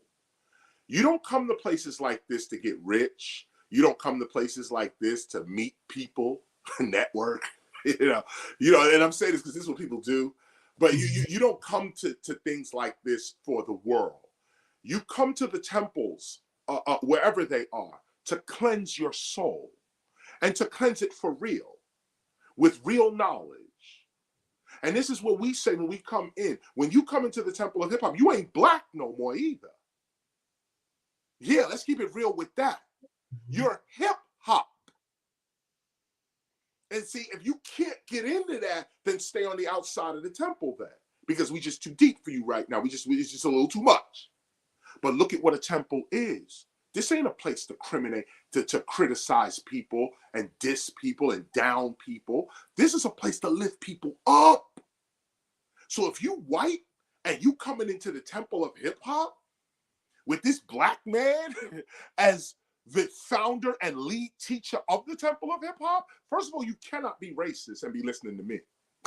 Okay, to get anything out of me, you can't. First of all, you prove that you're not a racist by even being here at the temple of hip hop, because it's a black man that's teaching, or black men and women that are teaching here. So we cannot be racist here unless, or you whatever it is, that's some other psychosis that you can be racist but learn from a person that you hate. Who knows? Okay, maybe somebody does have that twisted mentality, but in the scheme of real logic and reason, just by being part of the temple of hip hop, you are part of the abolitionist community. And this is what a lot of white folk forget. They let white history tell them that all white people was with slavery. And all white people was cursing out Dr. King and calling him a nigger. All white people were with it. And just like they doing us today is how they doing you. They show hip hop as bitches and hoes and drug dealers. And that's what the world sees. And they say, oh, that's hip hop. Now imagine if a hip hopper comes along and is guilty about how hip hop looks in the public. And the hip hopper knows, I ain't got nothing to do with no bitches and no hoes. I ain't got nothing to do with none of that. But the culture you part of does have these bitches and hoes and so on. So how do you deal with that in your culture? You stand up with a loud mouth and say, I'm not with it. How do you say you're not with it? Me as a black man living in a stolen land. I say, yo, I know I'm standing on Native American soil. I know there's blood on the soil. I'm participating in a crime right now. The knowledge of that frees you from the guilt of it. You better hear me. The knowledge of this frees you from the guilt of it. If you know for a fact, okay, you know for a fact, my ancestors were abolitionists. They did not believe in slavery. So how now today you believe in that? Like, how do you believe you was a slave owner and your ancestors were not? Now you might say, I don't know that my ancestors were not. I don't know that my ancestors, I don't know. Here's the truth right here. Here's the truth right here. You are the latest version of your ancestors. Hear what I'm saying? It's not about you judging your ancestors and saying they were slave owners, they slaveholders, and now you get this guilt on you. Love your ancestors, even as slave owners. Love cures everything. Hate destroys everything. Love and respect your ancestors. You are the latest version of them. Now you got a chance to change things, now don't you? You ain't got to go back and incriminate your ancestors. My ancestors were crazy. Okay, I'll tell you straight up. Okay, my ancestors is murdering people, killing people, fucking robbing, moonshining, all types of craziness. Okay, when I look back on my ancestry, okay, all types. But guess what? KRS-ONE is the latest version of this. My father left me and my brother when my brother was in my mother's womb and I was 1 year old. My father left. That's in my history. That's in my heritage. left my mom's with 2 babies in 1965, really 1966. I was already born. My father left. That's part of my heritage. But guess what? I am the latest version of my father and my mother and their mother and father and their mother and father and their mother and father and I am the latest version. Now, instead of looking back on my past and saying they did this wrong, they did that wrong, this was unbecoming of their character, I would, instead of doing all that, I say I'm the latest version of them. Let's start making some corrections. Let's start making some corrections. In fact, I wouldn't even know what to correct had they not made the error. So your ancestors were racist. So what? Make sure you're not today. That means you corrected the lineage. This is what's most important, your heritage, your lineage. You are the latest version of your lineage and your heritage. So no matter what your parents were in the past, you are the latest version. Correct it. Correct it with your present actions today. No, you didn't own slaves yourself. I understand that, no doubt. But the entire United States of America is benefiting from slavery to this very day, okay? There's no way around it. The country was built like this. Your ancestors, if you're white, some of your ancestors, a small portion, a minority, by the way, of your ancestors, if you're white, left you a horrible legacy. Worse than slavery is being the slave owner. You better peep what I'm saying. Worse than slavery is to have a history of being the slave owner. That's worse than slavery. I'm embarrassed at a slave history. Most African Americans and Africans are. That's why we don't want to be called nigger, or nigger, I should say. We don't want to be called nigger. We don't want to be called derogatory names, because that brings up that whole slavery and that degradation, and you trying to put me down. That's why we don't want that. But I'm the latest version of whatever went on in the past.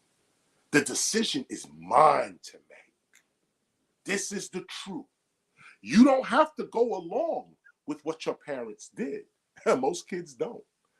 You have the opportunity to change your life, change your legacy, add to your heritage, make it shine. Look, Germany was known for Hitler. That's in their legacy.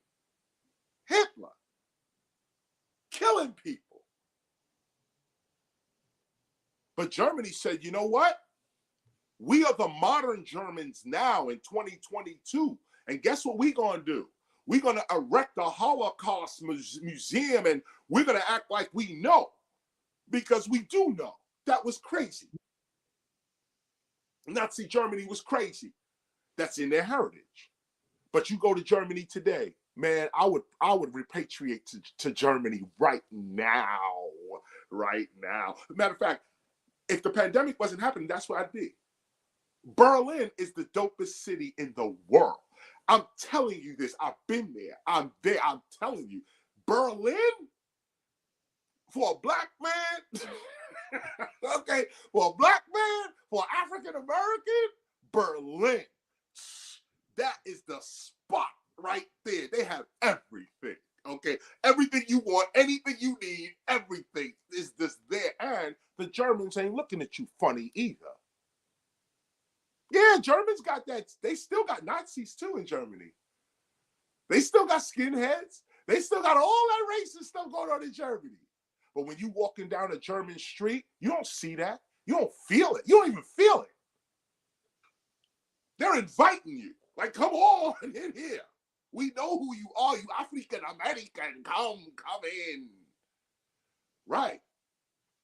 Hitler's part of their history, but they are the modern versions of that history. So they get to correct it, not sit there and be guilty because of it. But you get to correct it because you're the latest version. So what do you want to do? What do you want to do? I'm the latest version of the civil rights movement. Like I said to you, my predecessor, Kwame Ture, Stokely Carmichael, taught me what I know. Now, what am I going to do? There was a lot of errors made in the 60s civil rights movement. A lot of errors. made. Am I going to sit there and go, man, because we didn't do this and that, that's why Dr. King dead, and see you Negroes. This is the reason why Malcolm dead, see you Negroes. This is the reason why Medgar gone, because you Negroes. I could easily say that because it's the truth. Malcolm wasn't killed by no white people. You could easily say that. Or you could say, I am the latest version of the struggle. We're not doing that no more. Our parents taught us differently. This is why I say also, I'll drop this on you as well, on everybody. The position of the Temple of Hip Hop in terms of monuments, Confederate monuments and so on, we ain't with the tearing down of the monuments. Nah, that's not our position. I know from the Black community and others, you know, a picture of a racist up on a horse, and we supposed to be looking up to him as some sort of hero. That's unacceptable. We understand that. But to turn around and pull the statue down, tear it up, write on it, denigrate it, that's wrong. That's wrong. First of all, if you're an artist, you don't destroy art. Fuck the racists on there. It's art. That's first of all. Now, other people who ain't artists can say, Chris, get out of here. I ain't worried about that. Right, because you ain't an artist. But those who are artists, you don't be destroying no art. How you an artist destroying art? You playing yourself. First and foremost, gather yourself. Don't get into no emotion. The crowd's emotion. He's a racist. They got him up there on the horse as a racist. And now you getting hyped. Yeah, he's a racist. I got to tear it down too. They got your mind. They got your mind. At the end of the day, you got to realize, here's how you approach it. Why don't we just change the plaque? Why we got to tear down the whole structure? Just change the plaque. The plaque at the bottom says this is so-and-so and so-and-so, and here's what he did. And no statue stands there without an explanation. So why don't we, instead of tearing down art or tearing down somebody else's heritage while we claiming we want our heritage respected, instead of doing that, just change the plaque. All we dealing with is the truth. The plaque is what's lying, not the figure on the mantle. It's the plaque.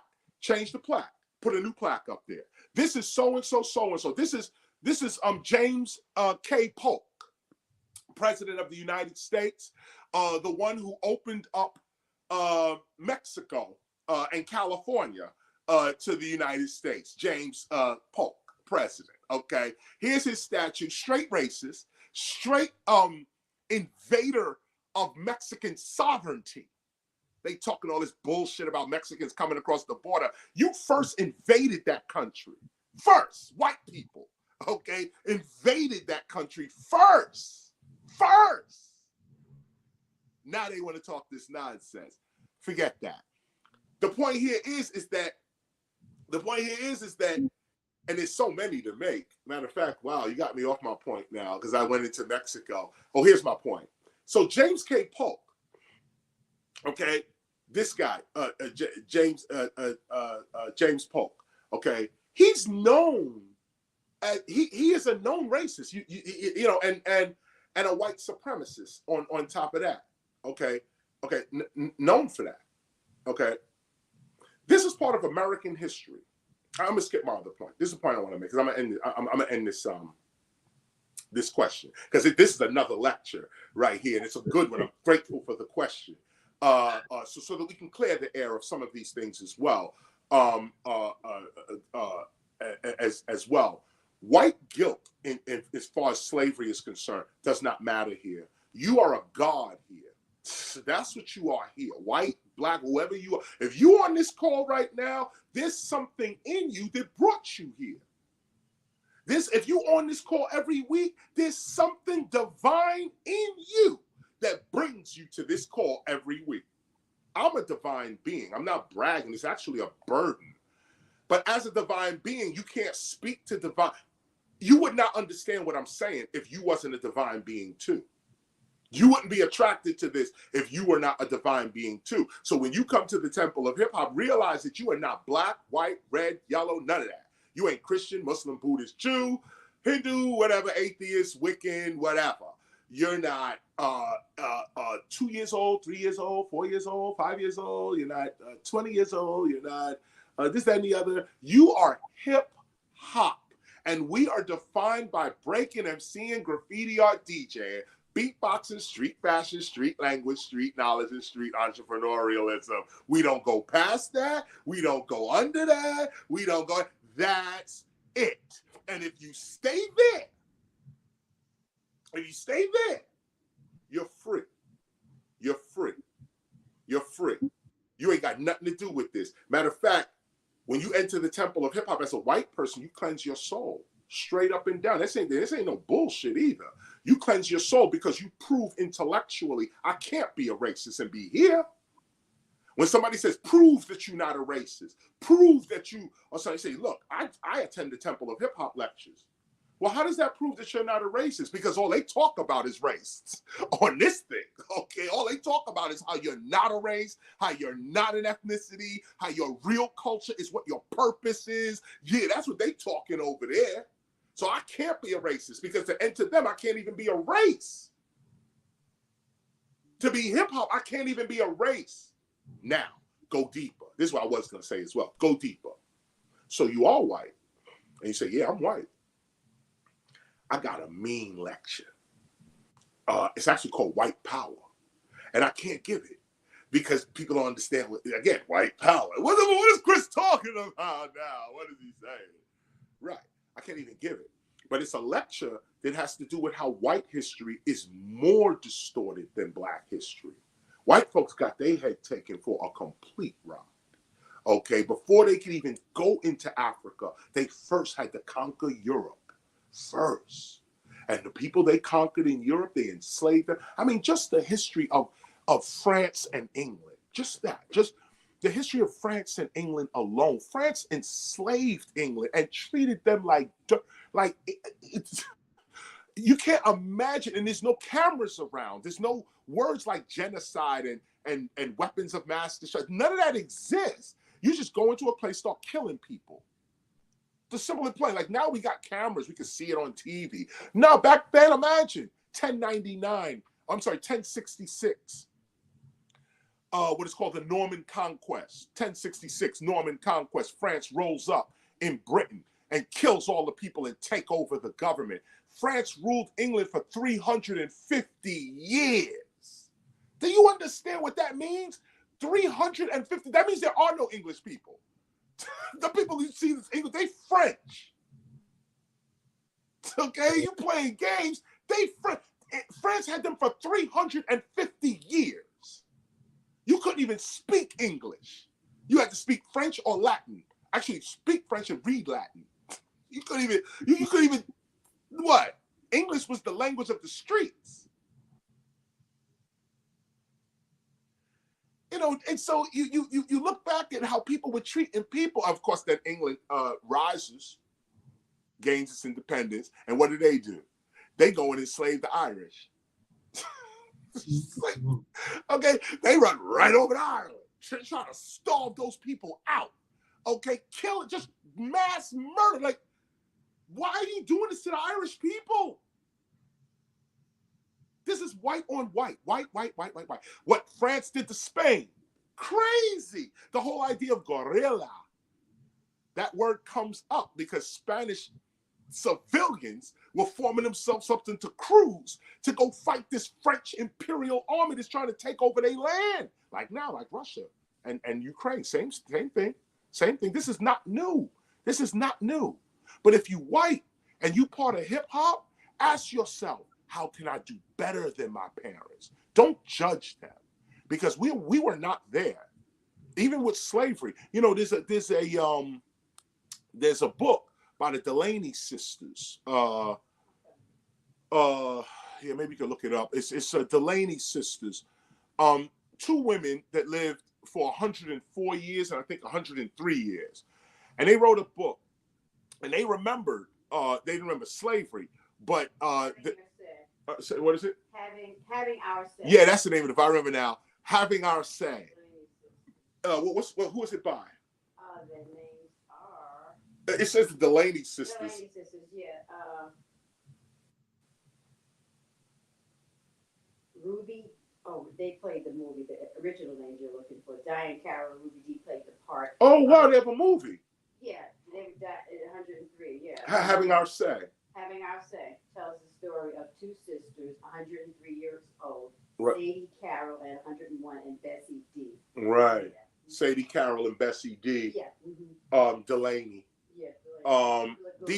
These women live over 100 years. And one thing they said in their book that struck me, I read this line, I was like, whoa. They said, when it comes to slavery, don't have no opinions. Because they said that what they're showing of slavery now, and imagine these women were writing, I think their book came out, what year that book came out? Because I got it in the 90s. 1999, the movie came out. The movie came out in 99. I got to go see that movie. I got to look that up. I didn't know there was a movie on it. But while Simone looking at that, the point in the movie was that the point in the book was that they were saying, don't judge the past because you were not there. And they went into saying that, of course, there was brutality all around. But they said, how is that different from today? They was even saying that that we are worse off today than we were then during slavery. See, we brush these things off. We don't really sit and critically analyze what the elders are saying. These women knew they came off of sharecropping and their parents were slaves. Okay? They lived to over 100 years to tell the story, and they say, don't judge slavery the way you see Roots and these movies. And this is eyewitness. These are the people there. They said, don't judge that. They said, because all white people were not abusing black people. That's a lie. The book came out in 1993. That's probably when I got it. The book came out in 93 and the movie in 99. I'm gonna go watch that movie though. But the Delaney sisters, and they said in there, they said, nah, slavery is not what you think it was. And that's what set me on my mission. I wrote a book called Black Oustery, which I held it up for one more year to be released in February of next year. Black Oustery, that started me on that path. Because I was like, right, all they doing is showing white people beating black people. Like, what is that? That's not even what happened. That's not even what happened. They never show you the white man getting whipped, though. There was a lot of that. There's a lot of that white people getting whipped up on the pole. I got pictures, all types of drawings and stuff. When you do the work, when you do the history, you get to see it. You see it, but the average person ain't doing the work. They're not going to look for this. They looking at, the housewives of New Jersey. That's where they at. You know what I'm saying? So then now you come because you watching Housewives of New Jersey, or you caught up in CNN or watching some bullshit on BET. Now somebody come to you and try to deal with you on a real man-to-man, woman-to-woman level, and you can't deal. You're guilty now. You feel uncertain now. You got to think about yourself now. Why? Because you don't have the truth within you. And that's what a temple is about. We're not here to judge nobody. We're not here to point fingers at nobody. This is the place where you get better. This is the place where you get better. You bring your bullshit here, and we turn it into fertilizer. That's what happens here. We're not pointing no fingers. We're not judging, but we will speak the truth. We will speak the truth. And the truth hurts sometimes. Sometimes it's like, oh, did he have to say that? Yes. Yes. You have to hear it just like this.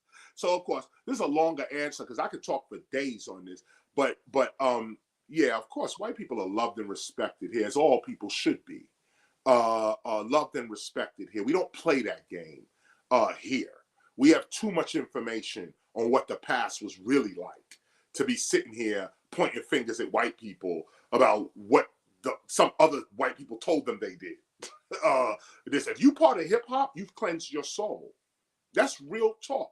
Like, even if your father or mother was a Confederate soldier fighting for slavery, you are the latest version of them. Change it.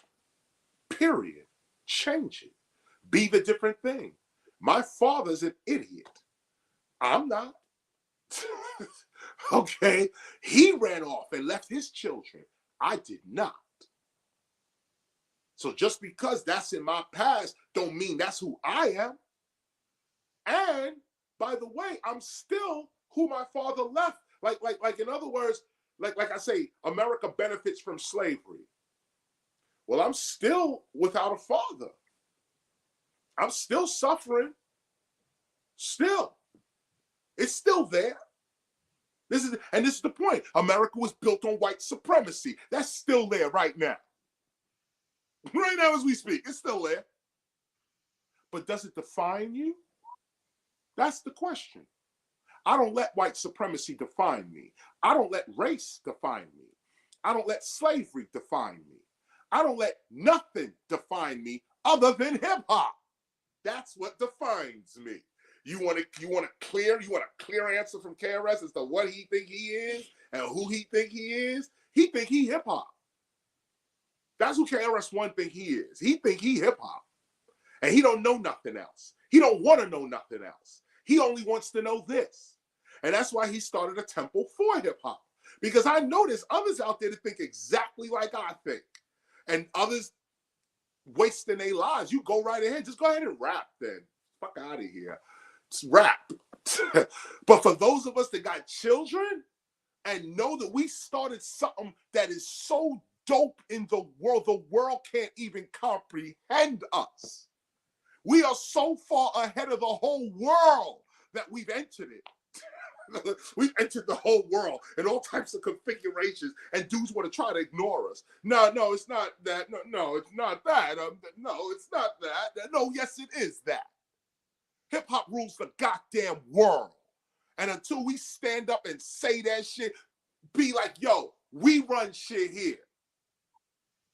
Everybody else gonna act like you don't. Everybody else gonna act like you don't. When white folks stand up and say, yo, you know what? I am hip hop. Fuck that white shit. I'm hip hop.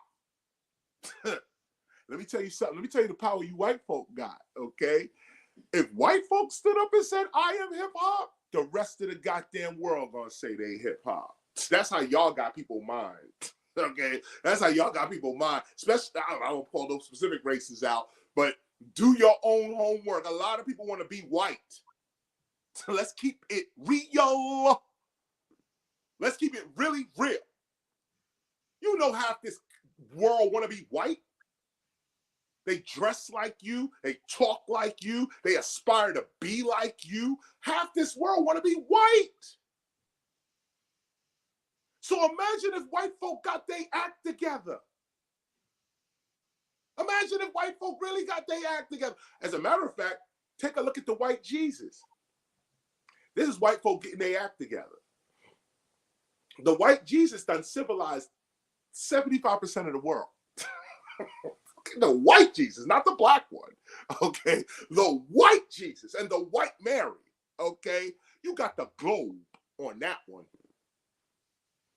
You got the globe on that one, okay?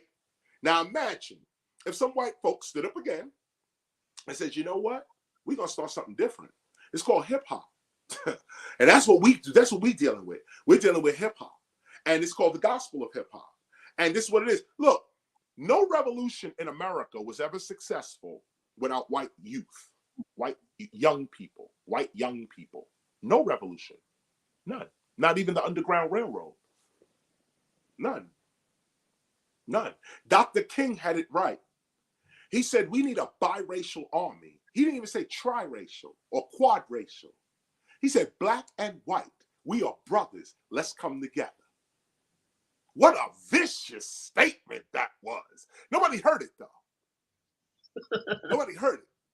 Dr. King said, he didn't say black and Asian, black and Latino.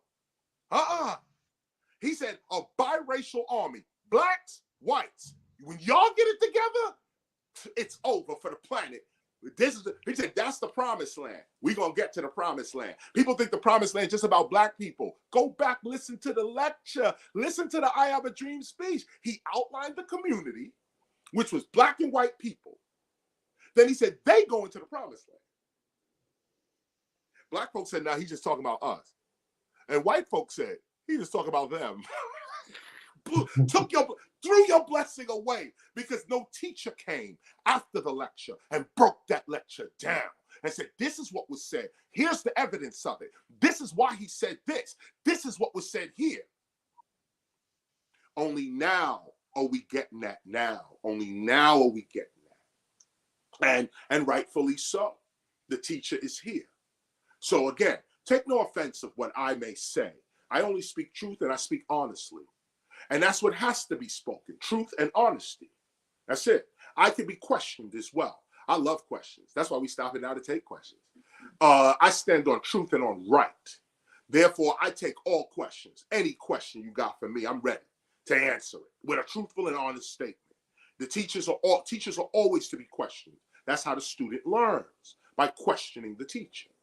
So I open up to all questions. Teachers that don't want to answer no questions or don't have no answers, they ain't teachers. At least they're not hip-hop teachers.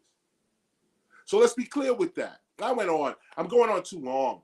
And you ain't stopping me either. Because you teach it. Shut this off.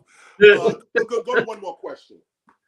Okay. Well, are you going to have an autobiography? I don't know. I tried to write them a few times. And I got bored with it. I tried to hire some other people. They want to turn me into some kind of rock star. I don't know what. I doubt it.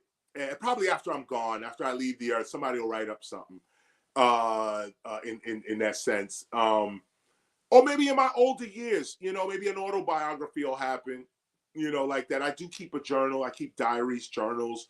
I try to record most of what I do. Those who are around me know that I walk around with a tape recorder all the time. I'm always getting ideas and stuff, throwing them down. So my life is documented in that way. It might come out. I'll tell you this though. I am working on something called Criminal Minded, which is the story of the Criminal Minded album. I'm thinking about, expanding it out to really be the story of Boogie Down Productions. But the Criminal Minded album is what we was originally shooting. And that tells a lot of my early story. How I started with interviews and this kind of thing. We're working on that now. It's a slow movie process. We've been at this for years, just building on it as we go. In addition to your question, Kenny, my brother, just completed a book called My Brother's Name is Kenny, which was one of my rhymes. I think it was on My Philosophy. But Kenny, my brother, wrote a nice book about our childhood, which is really interesting. I mean, I read the book. It reminded me of a whole lot of things I forgot about. But somehow my brother's sitting there remembering all this stuff and wrote up a book. And so his book is either out or it's coming out. It's coming out. It's not out yet. But you can harass him. Find Kenny, DJ Kenny Parker, or just Kenny Parker online and harass him for the book. Make him put that shit out already. Push him. Say, yo, KRS, your brother just said you got a book out. Where is it? Because it's actually a really well-written book. And it explains my early childhood. It's in his words. And that's what I mean about authenticity. He's an eyewitness to the whole deal. His word is law. So it is what it is. So you want to look at that as well. You may want to take a look at that book when it comes out to satisfy the autobiography or just biography. What can I do here to further expand and instill the knowledge? Say it again. What can I do where the respective person is to further and expand and instill knowledge in the community? Well, the first thing is your character. Your character is how the knowledge is dispensed. It's not so much what you can say to a person; it's what you mean to people. That's how you transfer culture. meaning, character, principles, intentions. So how can you push this movement forward? You can show people what a shining example of a hip hopper looks like, and you get these opportunities every once in a while. It don't come all the time, but every once in a while it does come. And somebody says, wow, I really appreciate you, man. I really respect you for doing that. What you about, man? You go to church or something, man? Or what do you do? That's your time right there. I'm a hip hopper. I attend the Temple of Hip Hop. And we're trying to build our culture. We're building our nation for our children and for their heritage. There's no one on the earth that will be against you. No one on the earth. Let me say it to you one more time. You walk up to somebody, you say, how do I push the movement forward? Your character. You're not a thief. You're not a liar. You're not jealous. You're not angry, over angry. Look at the divine performance. That is the character of a hip hopper, or at least a productive character of a hip hopper. The shining example. Be that wherever you are. And hip hop is living. Look at me right now. Take me as an example, okay? I'm KRS-ONE. I'm a rapper, part of hip hop, okay? But it is my character that's teaching you hip hop. Sure, I got words to say. Sure, there's books. But there's certain things that happen within hip hop's culture. The gossip, the hearsay. Did you hear what Chris said? Did you hear what he did? Did you see who he rolling with? Did you see the talk of the culture? That stuff. That's how culture gets taught. It gets taught with your life. So be careful how you conduct your life. Because if people know you hip hop, it ain't about what you say, it's about what you do and about what your image is. Now, to go even further with it, if you just come to just a material point of it, after this course, after we read the Gospel of Hip Hop, those who pass the test, those who've been on the call and will breeze through the test, you can open a temple. Well, I would suggest you open a temple for hip hop in your city and become a temple representative in your city. So what this means is that for the Temple of Hip Hop, what would be dope is that if we had, a temple rep in LA, a temple rep in Chicago, one in Miami, one in Kansas, one in New York, one in, or several in places. Some cities are so big, you probably need 2 or 3 representatives. But you have a representative in each city. And the teacher, KRS-ONE, would visit each of these throughout the year to give the lessons. And we would broadcast, like I'm broadcasting to you right now. I'd be broadcasting from another home or another temple building or something online like this for others to get the lesson and so on. Plus, when I show up, I bring money to the facility. So when I show up, the public comes through. Whoever that temple rep is gets to get that money, and obviously for the temple and for their own well-being too. You get to make that money. The teacher comes through, the crowd comes in, you make the money. I go and I only lecture, and I would like to only lecture and perform at my temples. That's one of my personal goals, that I no longer have to work in these other venues that don't care about our culture, that we set ourselves up in such a way that we have our own clubs and we have a network of them, so that so the Temple of Hip Hop can push its own tour, its own lecture tour and its own performance tour, because it's only us we're going around to. It's only us that we are going around to. So this is also part of the answering of your question in terms of what you can do. Like, how do you push these teachings and so on? Obviously your character, but you can also open a Temple of Hip Hop after this course is done. You can open a Temple of Hip Hop right there in your city and propagate the knowledge, because you'll have a foundation. You say, this is the foundation. And I'm looking forward to that, because all temples are not obligated to teach the same thing. The only thing we have to be united on is the gospel of hip hop. That's it. That's what we have to be united on. We speak this language. So from this language, you get to do whatever you want. So you get to do it. And this language is open enough and vague enough. That's why I'm explaining it to you as well. It can be explained. It can be interpreted. It's not a dogma where if you don't, you got to go by the letter of the word. Nah, that's not what we push in here. As you can see, I'm telling you, there's errors in the book. We got things we want to redo. There's things we flushed out some stuff as well that's not written in the gospel, and so on. So this is just the quick answer is that yes, you can open a temple for yourself or of yourself for the community around you and teach from the gospel of hip hop. Right there, that's what gets it across. But we're not ready for that yet. When we finish reading the gospel, that's when we'll be ready for that. That's when that'll go down. Until that time, try to be an upstanding citizen wherever you are.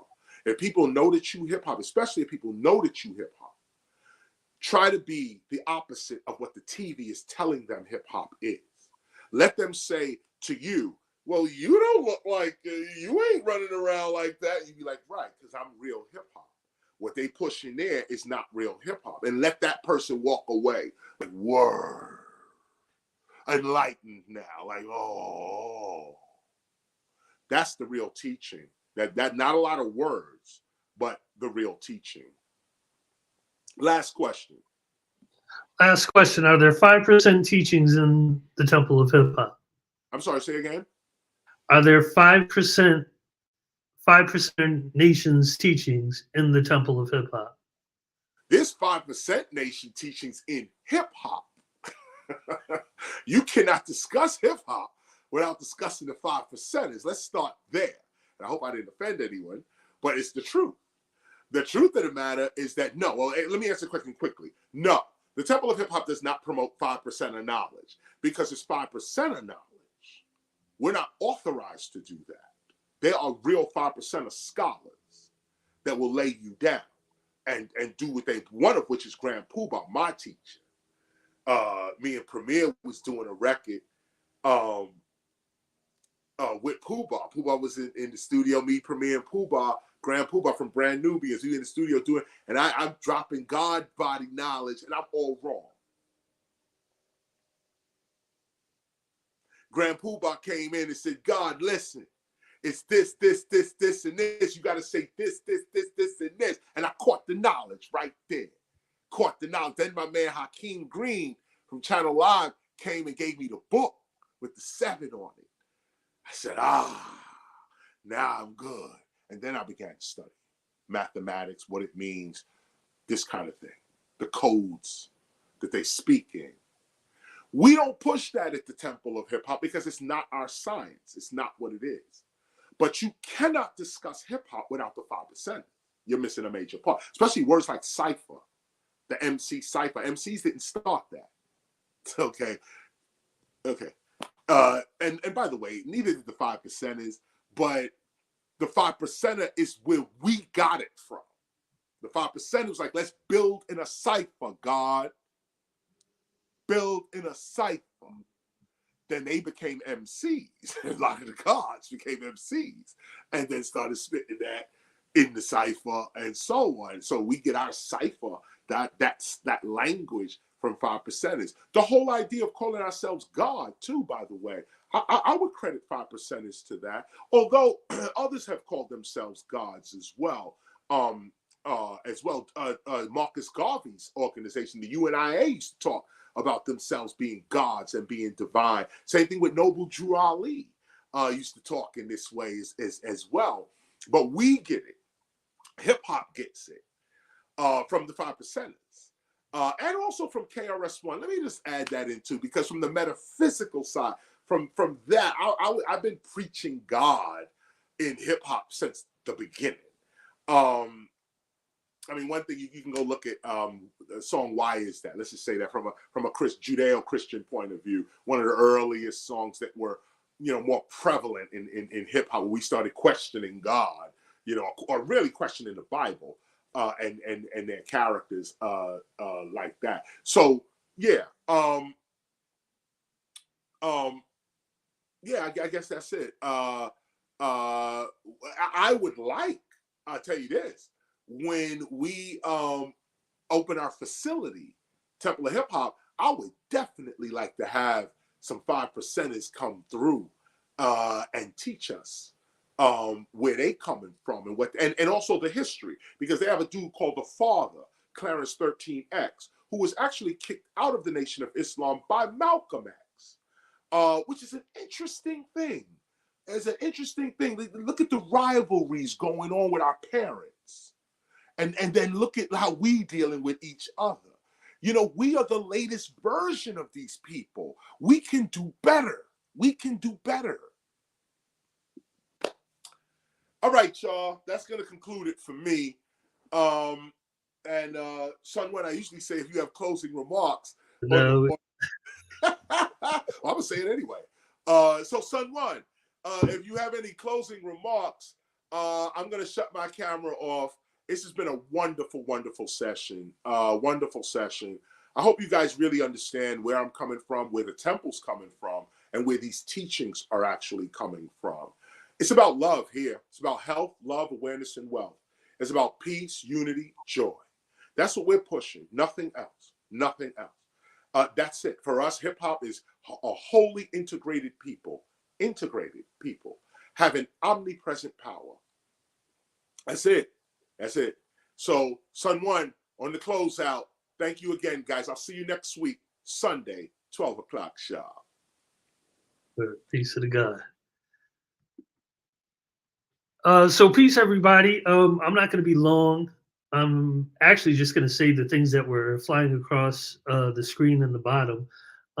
Those are social media tags of which you can follow to stay in contact with the Temple of Hip Hop, to find out of things that we're producing, such like this, in the future, just in case it does stop from being public and goes dark, then know when we do have actual public events, you'll be able to get notifications through at the official official Temple of Hip Hop and at Hip Hop Appreciation Week.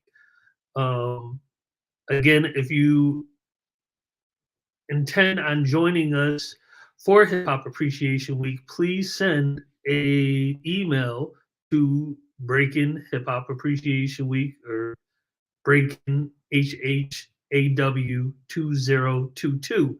Make sure you have the right spelling on Breakin', and that is the proper way of spelling it for hip hop.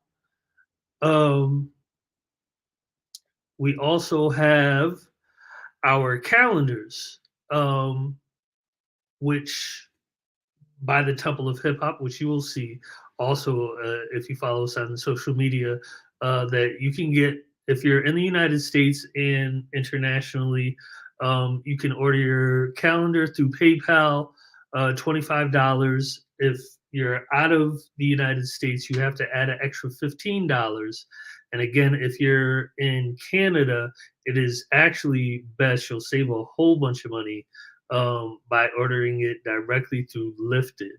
And that's this right here, Lifted at Temple of Hip Hop, or TOHH at gmail.com. Make sure you get that spelling correct too as well. Again, I'll just show that one more time. This is where we essentially accept any donations, or those who have been with us that know that that's where our voluntary monthly dues are sent. There was a question for me that I saw, and I could answer it in 2 seconds if I could find it quickly. Otherwise, I'm not going to, and I apologize. But I know it had something to do with, can hip hop be taught all over the world? And technically, that's what's occurring right now. Whether you know it or not, there are people all over the world who are in tune with this class every week. They may have not have stated it this week, but or we know through our attendance checking that no, this is all over the earth. We have people from Australia, the Netherlands, Africa, China, India, everywhere. So know that hip hop is being taught right now all over the world right now. And hopefully everybody from those respective areas will get their certification and continue teaching hip hop in the future. Oh, and for those looking to purchase a Gospel of Hip Hop, they're out of print currently right now. Again, TEACHA mentioned trying to get them printed. In the meantime, get the Kindle. Get the Kindle version. You don't have to have an actual Kindle. You can download the Kindle app on your phone or on any tablet, and it should work within that app. Now, I saw a brother put up that he was having issues with that very thing, or tried to get it just now, and that's as far as I don't know what to say about that. But I have downloaded it from Kindle or through Kindle just to investigate it, and it worked for me. So again, do what you can do in order to get this book. It's also available, believe it or not, in libraries. So check around to your local libraries, and if anything, take it out and photocopy it, or take pictures with your phone. Do whatever you need to do. The most important thing is that you get the knowledge and comprehension of the knowledge, which is what we're going through right now. So with that, again, next week we will start anew. Ready, here, attentive to learn, and everything will be peace. So peace and much love to you all. I hope you have a wonderful, wonderful week. Actually, I do wish but when we finish reading the movement, I'll be able to give my insights or reflections of the teacher's teachings of the movement once that is completed. So again, I know you all have things to do. Peace and much love to you all. Peace.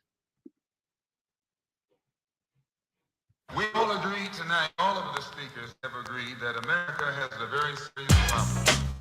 Not only does America have a very serious problem, but our people have a very serious problem.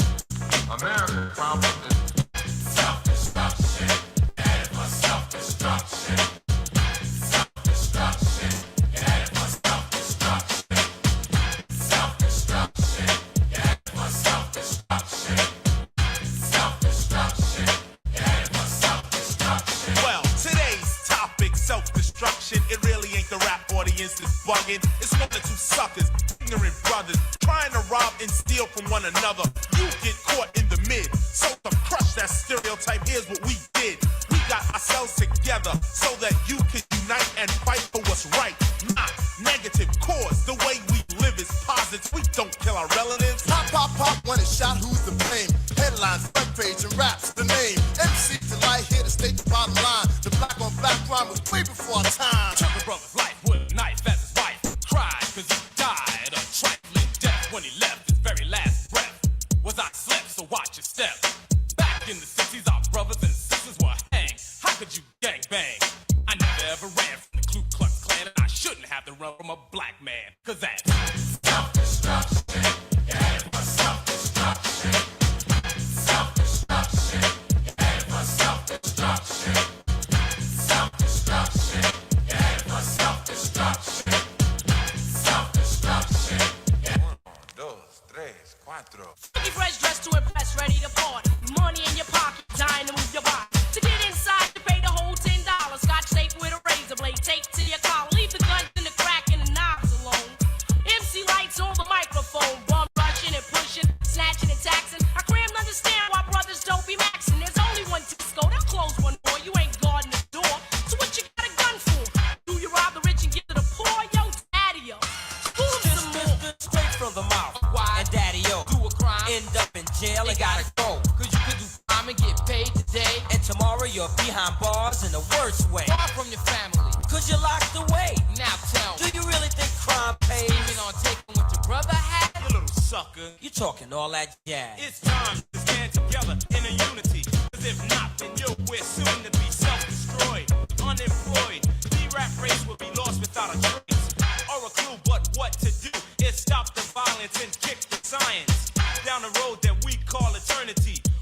knowledge is forming, you learn to be self-sufficient, independent. To teach the each is what rap intended, but society wants to invade. So do not walk this path that they laid. It's self-destruction.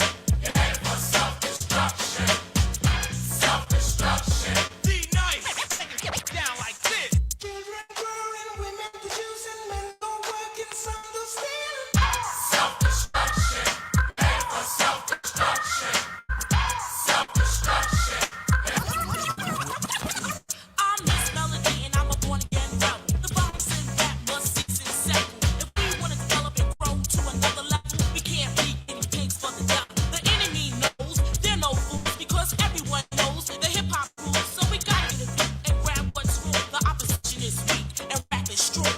This is all about, no doubt, to stop violence. But first, let's have a moment of silence. Swing. This has been stated, re-educated, evaluated. Thoughts of the past have faded. The only thing left is the memories of our related.